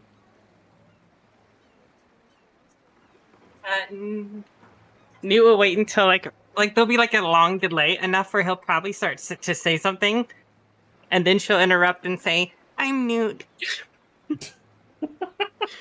and that's Snooty. He's gonna, he's gonna wait. Oh shit, hey, hi Tracy and Mr. Brunswick, thanks for the raid. Very much so appreciated. Oh goodness gracious. Welcome in, guys. Hello, hi. Thanks for the raid. I'm Effie the Cat, and the box fart's where it's at. I'm a variety streamer by trade, but I play a lot of spooky games and shooting games. How you doing? What's going on? Thank you so much for joining us. Brunswick has been on a tear, jumping raids on Ash left, right, and center today. So now he's followed her over. Cry. Oh, God. I love powerful. They're so That's right, mean. Mr. Brunwick. Squeeze all the tears out of her. Bottle it, please. I need it for things. Don't worry about it. Don't ask. It's very important for witchcraft, all right? But If we've got any mods on hand, could we also get the shoutouts for both Hydrazia and Mr. Brunswick, please? That would be very appreciated. Please, while we do the D&D broadcast, we are not always able to verbally interact with chat all the time, but thank you so much for dropping with that raid and here to support our goblin shenanigans, hopefully. We appreciate that, and right now our goblins are... Well, they're dealing with a plan to deal with the ghouls that are in the warrens underneath Sand Point's, shall we say, boneyard outside of the cathedral. So that has been a process ongoing tonight, and the introduction of our newest party member, Newt, as a result of that development. So thank you all very much for being here. We appreciate you being here, and settle on in and enjoy the remainder of our roleplay, because there's not too much of it left in the evening, but we'll definitely give you what we can to go forward. So, as you're talking to Avstelar, the head priest of the cathedral, and he says, "Do you need any? You need anything from me?" And Snooty says, "I'm like hi," and then there's the uncomfortably long pause, and he's about to talk, and Newt, you just go, "I'm Newt, and this is Snooty." He just as he's talking, he just stops as you cut him off, and he just goes, "Very well," and turns around and just stalks down the hallway in pursuit of whatever the fuck else he's going to be doing today. Bye, Mr. Ass. Mr. Ass. Alright, well, with that said, also, just a heads up, Chesh, if you could edit it, the thing at the end of Jasmine's URL in that command, I just realized is merging with the MWB there, so there is a critical space that needs to be added so that the URL is properly displayed, so if you could edit that, if you have the ability to, Chesh, we'd very much so appreciate that. But again, thank you, Raiders, for being here. We appreciate you. Hope you're having a wonderful night. And as you guys are finished with that, do you want to do anything else in the cathedral, or is it time to go talk to the Gravekeeper? Mm, mm, yeah, yeah. Well, we'll let you have a break. I got nothing. I got no more mischief to add in this particular sentence or scene. All right. So eventually, as the three of you are, let me go ahead and switch over to a cemetery ambience here for a minute. Mhm. While you're doing that, can I do my shout out message? Sure, Or of my course. phone? Cool, thank you.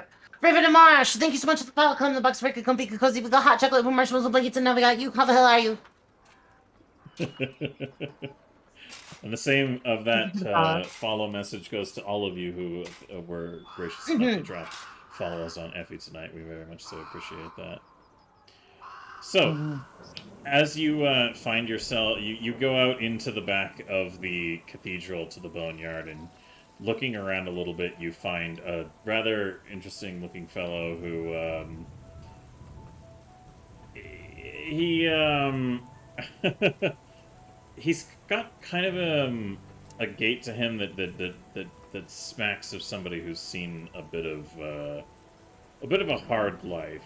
He has a really maladjusted kind of back, and his spine looks almost like it's kind of like out of place in several points.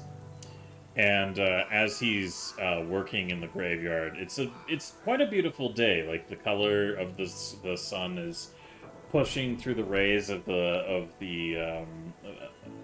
trees that kind of caress the air around you and make it feel like a very peaceful place during the day. Very interesting contrast from the night when the ghouls were climbing over tombstones to seek your end. And as you come upon him, you can just see this man kind of stop from what he's doing. He looks to be kind of maybe repairing some efforts that had undergone from the ghouls end, or starting a new dig. You're not entirely sure, but he takes a moment to stop and wipes off his brow and leans on his shovel. And as he's kind of doing so, how do you guys want to approach him? Hi, hello. Hi. Hi. Hello. I'm Newt. That's Newt. The man takes a moment to kind of like wipe his brow from all the work that he's doing and just turns to look at the three of you. And he has an incredibly confused look on his face. And he goes, correct me if I'm wrong, but ain't you a bunch of goblins? Yeah. So I got this one, Desi. I got this one. You got this one? Okay, good. Snooty gets pumped up, but so she sits up just a little bit more on Newt's back. It goes, Okay. So we a bunch of goblins who are trying to get. All right, no, Desi, you do it.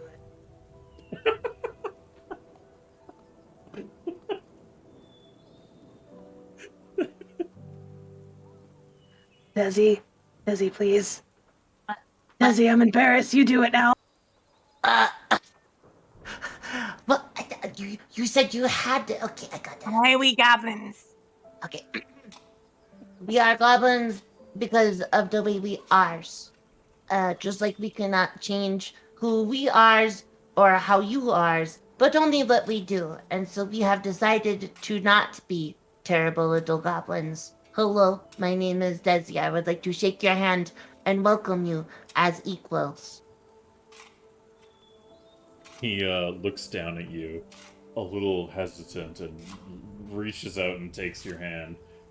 And he says, I'm Nathan Husk. I'm the gravekeeper here, and it's interesting to meet you. I've got to admit, I've never really talked to many goblins in my life, but well, and he stretches, and you can hear like an unpleasant like cascade of cracking noises come from his malformed spine, and he goes, I've talked to stranger things in my youth, and you know what? The three of you don't seem all that problematic, but I gotta admit, I'm I'm a little curious why you're approaching a gravedigger in the middle of the afternoon, in the middle of his work, in a town. Oh, yeah, that is a good explanation for this. I am here. We're here to seek citizenship, and so we're doing errands for Daddy Assblaster, Mr. Neverhorse. Um, we got.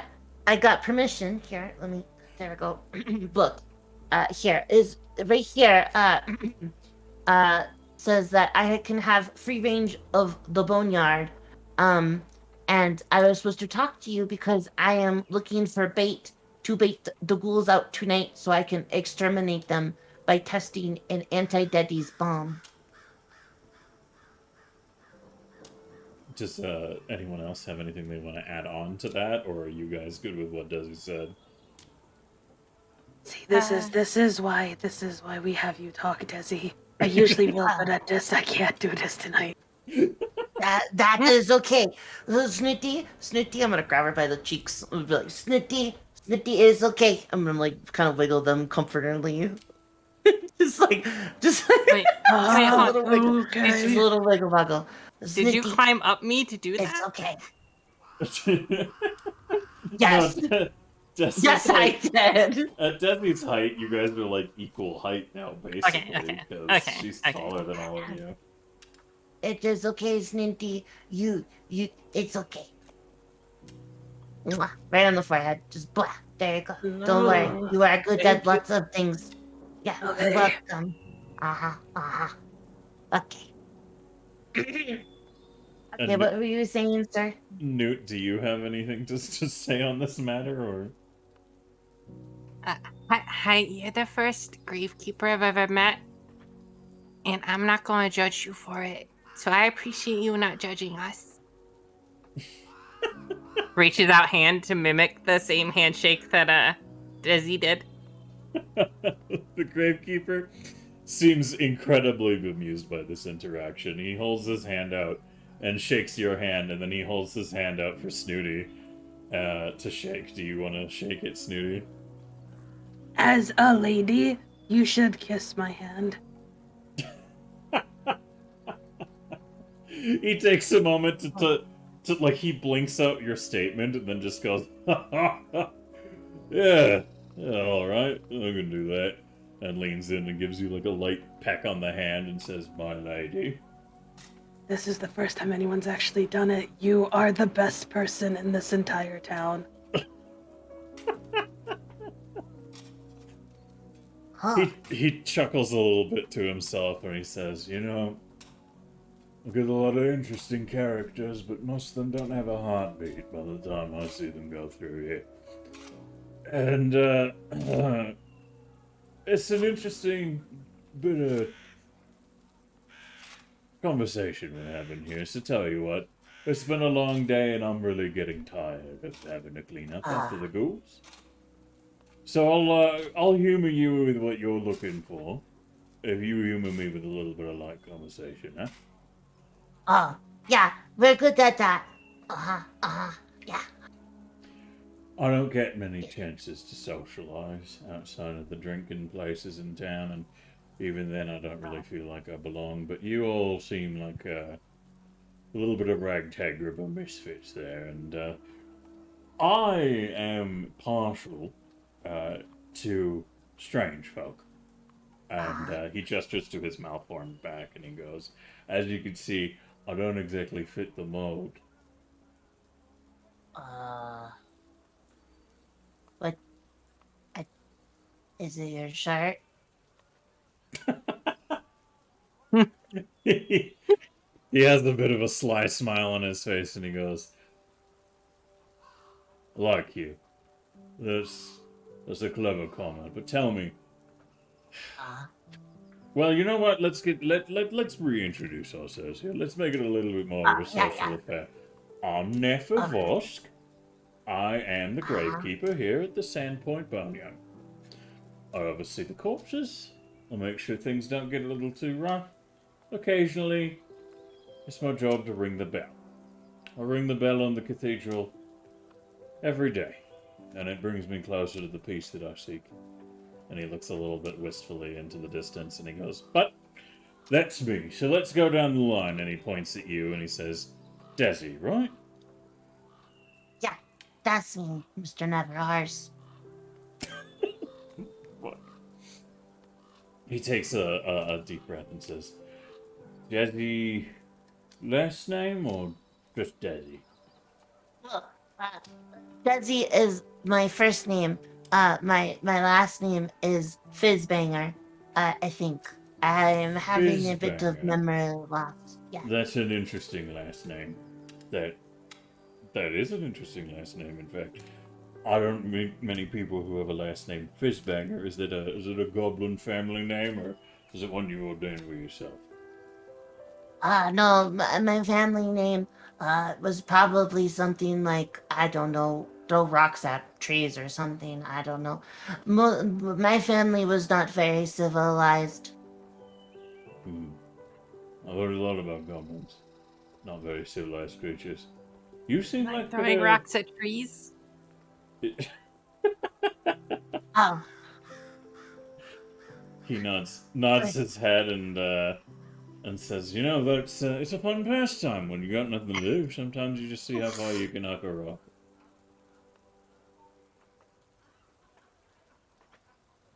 And he This is my favorite rock. Holds up rock as he starts to talk again. that like you just found on the ground. Yeah. He chuckles to himself and he says, "All right. Well, that's a little introduction on you." And he points to Snooty, and he says, "And what about you, milady? What's your story? What's your name?" am Snooty. That is name. Snooty is soon. Well, is. We had conversation about this. Snooty is chieftain wife. Very important goblin. Oh, sounds like goblin royalty to me. And Snooty has like the biggest fucking grin on her face the moment that he said that. And she goes, very important.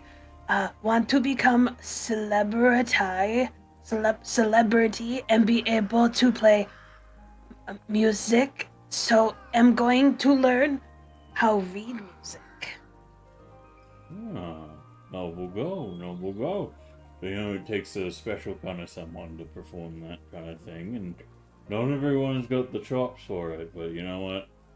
And he kind of like winks at you and says, "I think you've got the countenance to put yourself forward. I can't say for your singing abilities, unfortunately, as I've never been ordained yet to hear your beautiful voice, but you got the right stuff." Snooty from get what I can- better. Oh yeah. No doubt. I'm pretty sure that you'll wow this town as soon as you're able. Snooty is just like super fucking proud of herself right now. So she's gonna let him continue like asking everybody stuff. And he looks to Newt and says, "And the noble lady's mount? What's your name, Miss I'm Newt. Newt? You got a last name?" No, just Newt. I We see. don't have last names. Unfortunate. And then tell me, and he's like looking down a little bit and looks up and he goes, "Is there any particular reason why you're floating?" Because things aren't ground by you. He looks in the air like a man who is coming to a philosophical truth and shakes his head up and down in nodding agreement, and he goes, "You know, that's a perfectly valid reason to be floating a foot above the floor." I was #1 witch doctor. Shakes head excitedly. Then I lost my way Oh, what way was that? from the swamp. Oh, you got lost in the swamps, did you? No. The swamp is where I lived. Oh, but you lost I got it. lost from the swamp. Yeah. Oh, that's I went right. on mission with fellow other witch doctor friends, and when I turned around, they were gone. No, don't you do this.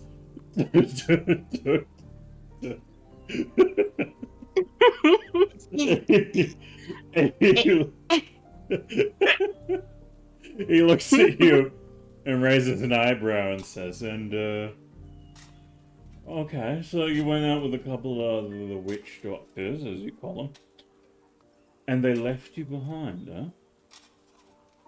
Yeah, I'm sure it was a misunderstanding. They probably got lost. You know, back in my smuggling days, I had a bit of a misunderstanding similar, except I ended up on a small rock in the middle of the ocean for about a week. I like rocks. You've said that, yes. That seems pretty obvious.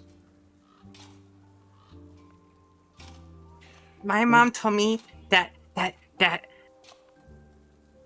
I wasn't, what's the term, brightest, but I was very special. Oh. Well, that's a nice thing for your mother to say.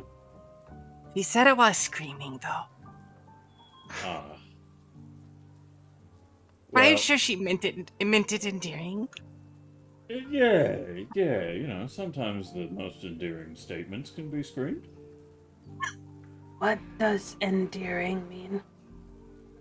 It's a term of phrase meaning that it's meant to support, make you feel good. Oh.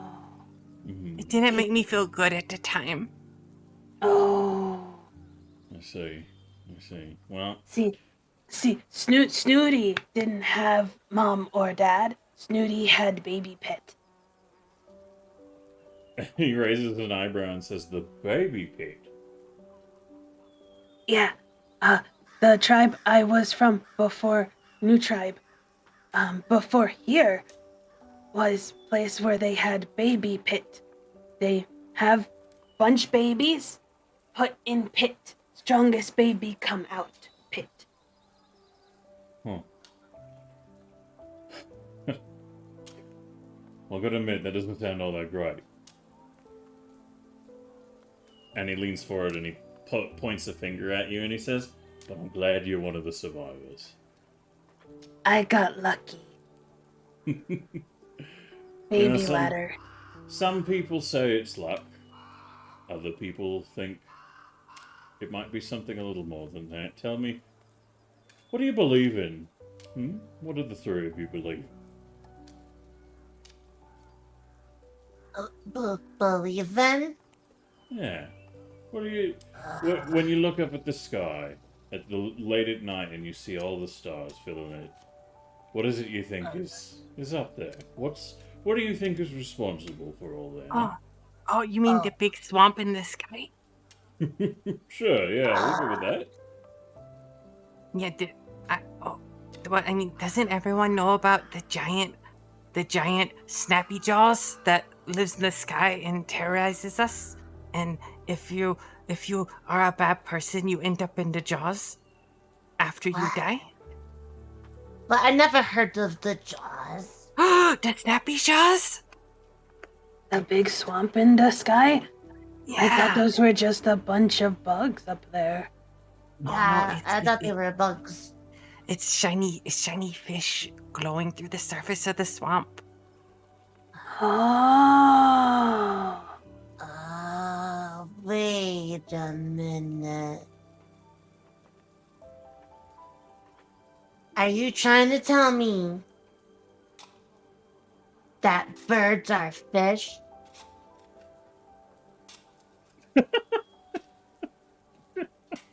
Newt will wait exactly a minute before saying anything else. Because she said, wait a minute. So you can audibly hear Newt counting up to but messing up constantly, and then not actually knowing if it's been a minute, but then deciding it's been enough time because she lost count because she doesn't really know how to count that well. And then she'll be like, wait, what did you say?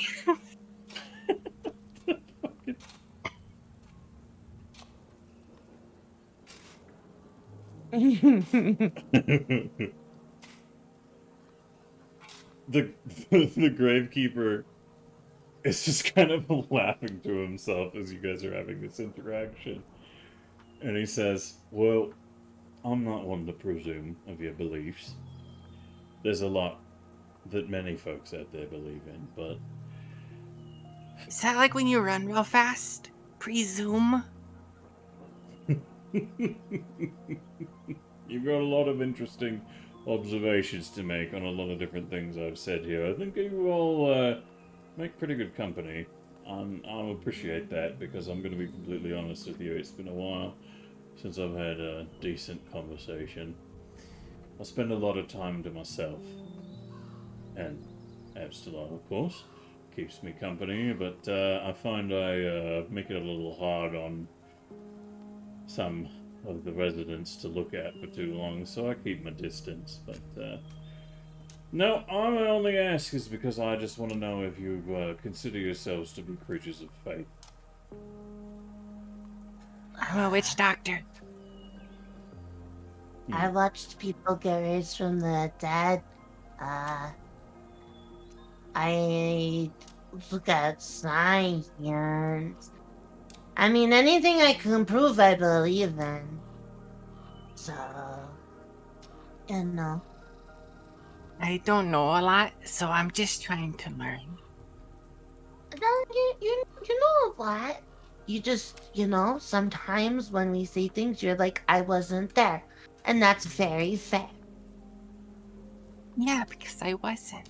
I don't want people to misunderstand the conversation. Understandable. Okay. Gosh, if I had to believe in anything, I would probably believe that,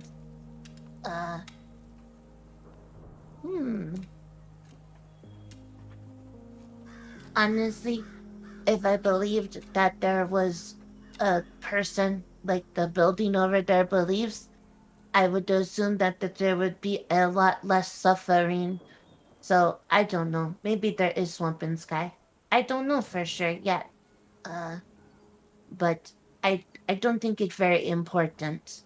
Because if I cannot interact with it until dead, then I'm going to live my best life. Wise words from such a tiny creature. Pointing to Snooty, he goes, and what about you, miss? You high and mighty there. What do you believe in, huh?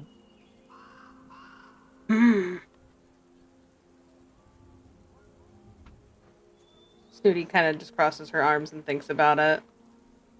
And she goes, Snooty believe in Snooty. I believe in Snooty too. I believe. And Chieftain, because he very handsome and like ugly, like me. You're not ugly. No, you're. And in Goblin standards. Goblin standards. Oh yeah. In Goblin standards, we are not very good looking. He tilts his head You a look little more bit like and says, people. now that's a real shame. You're telling me that to your kin, you're ugly. Uh-huh. He looks a little thoughtful and then puts a big smile on his face and he says, well, it looks like we've all got something in common then, huh?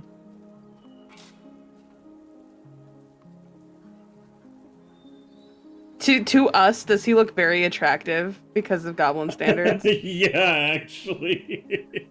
He would look attractive by goblin standards. For sure. So we're over here and we're just like, No, you're not. Oh, by human standards. I am so sorry. Exactly. And he's nodding his head and says, oh, it's not so bad. You have more honest conversations at the end of the day with people. They're not trying to get as much from you. And it seems to me that the three of you, whatever reason you're here to get from me, well, you believe in the concept of fate. Fate? Fate, yeah, fate. Like the stringies? and she holds up her pinky. I heard Lady talk about stringies of fate, and it was about her, the person that she really liked. I guess that's one interpretation of it. There's a lot of fated lovers out there who believe that their bondings were meant, but I'm a little bit more practical in that manner. I believe that fate brings creatures together from time to time so that we can share in the meaning and joy of the divine. And What is divine?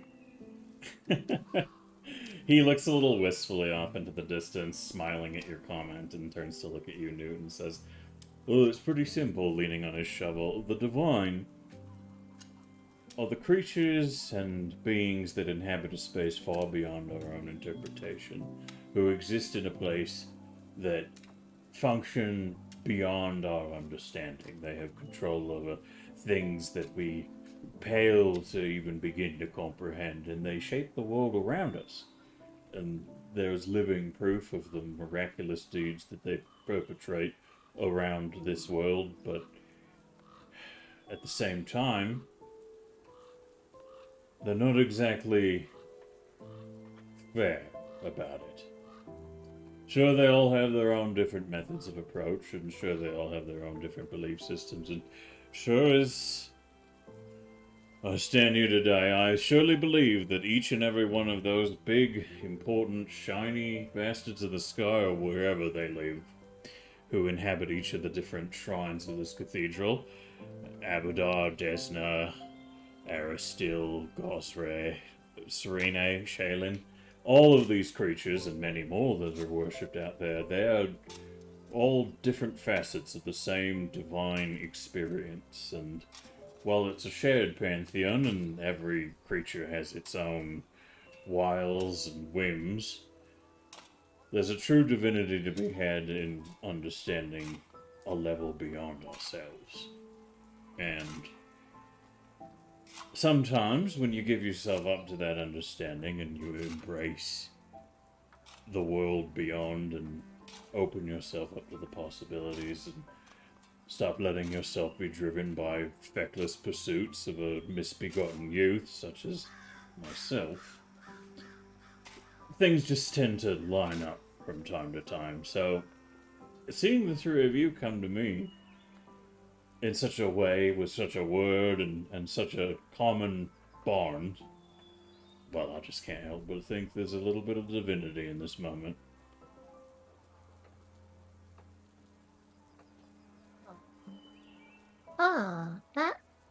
Huh. Okay. I think I know what you are talking about. Okay. Yeah. Okay. Yeah. Okay. Hmm. Okay. He kind of readjusts a little bit and he says, "But I'm getting to be an old man and my back's fucked. So, I'm gonna need to sit down." And he starts hobbling over towards what looks to be kind of like a living quarters of sorts, maybe like a bit of a shack that's been repurposed into a home. And he says, "And I would be delighted if the three of you could follow me to where it is I make my camp these days, and we can talk a little more at length at what you need from me, and maybe have a few more conversations to indulge my inquisitive nature." Huh? Okay. As long as you're not trying to kill us, we will join you. Yeah. No, I didn't have any plans for that today, but I mean, you are goblins, and sometimes there's rumors about that you get up to a few misbegotten things, but I'm thinking, after this conversation here, and such a polite one that it was, I think it's probably safe to say that I can trust the three of you with a little bit of tea and maybe some biscuits, huh? Yeah, that sounds good. Yeah. Ah, They're excited, so I guess I'm excited, but I don't know what tea and biscuit is. Yeah, no, understandable. Tea is leaf water and wait, what is a biscuit? Is leaf water? So- That's like swamp water. oh, so tea and biscuits are things that Ah. very fancy ladies drink. The very snooty peoples. Oh. Oh, we're going to have fancy lady time. Fancy lady beverages and snacks. Yeah, okay, let's do this. You listen, you get your tea and biscuits on, because we're all going to be fancy ladies today. It is clearly divinity. I don't know how to be fancy lady. You It's hold a- pinky out when you drink your tea. What, like this? Snooty's gonna hold her pinky out. Mm-hmm. Newt will mimic it. Yeah, like that. Like that. Okay, alright, gotcha. And that's how to, okay. Just like that. Yep. Yeah. Okay, alright, gotcha, understandable. Okay, I see we go with. So he turns to have a little chuckle again and turns back to his domicile and gestures you all forwards. And he does a little bow as he opens the door and he says, "Welcome, my ladies. Please, have a seat." And as you follow him into his humble little shack, and he prepares to offer you some tea and what probably are most likely not the greatest biscuits you've ever had, but they serve the purpose. I think now is the perfect time to call an end to tonight's session. Aww.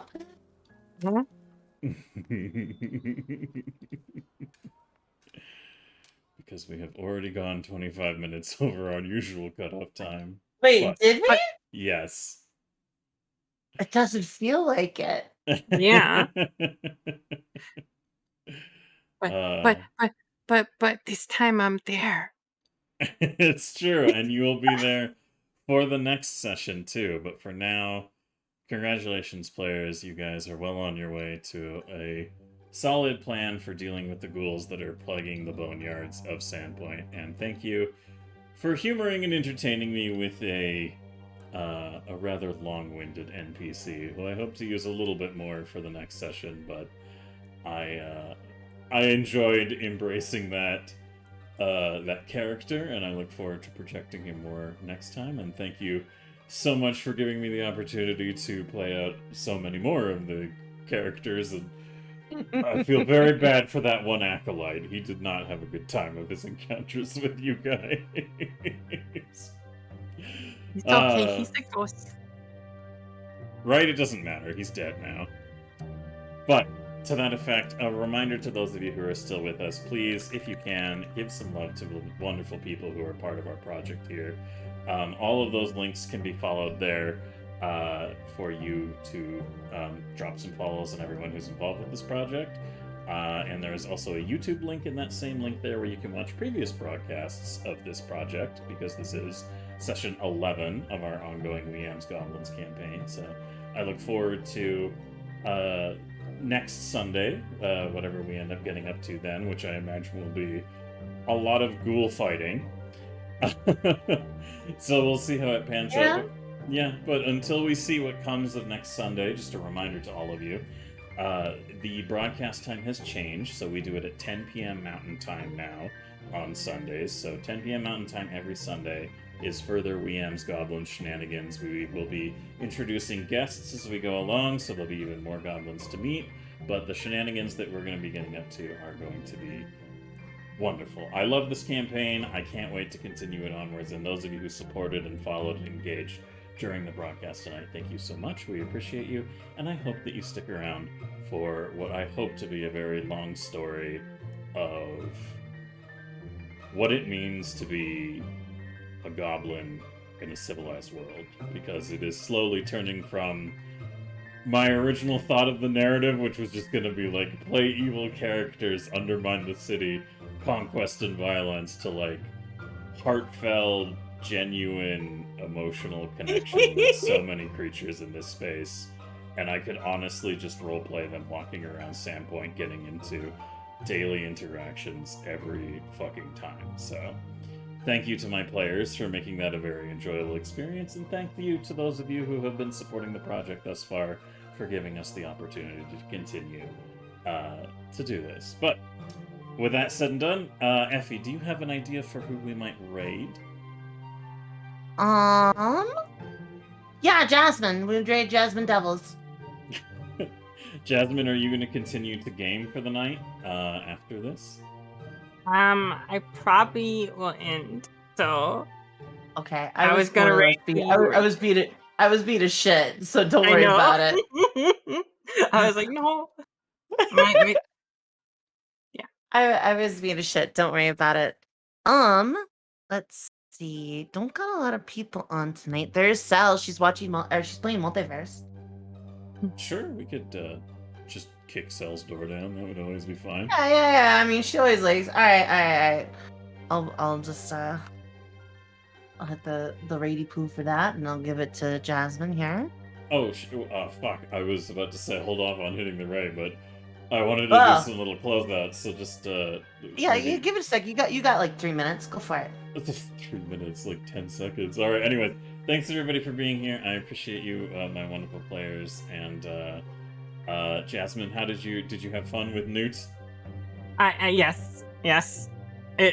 I'm trying to make sure she seems not smart, and I think I've done a good job at that. Actually, Effie, can we just cancel the raid for now? I just wanted to do the little All right. closeouts, and then we'll do the raid. Okay. So All it's- right. It's Jasmine's first session. I want to give her a little bit of after action. Yeah, go for it. Oh my. That sounded wrong. Anyways, So and- after action, huh? yeah. A big thank you also to Ash for creating the wonderful representation of Newt. She did a wonderful job putting her together, and Jasmine, I love the concept of her that you came up with and proposed to me, so I look forward to exploring more of her mechanics, and she's a very amusing character. So any final thoughts to share with us before we finalize our stream tonight? It's the main. I'm so excited. I want to talk all about all the stuff with the character, but like, I know that it would ruin surprises. So it's hard because I'm not good at keeping secret.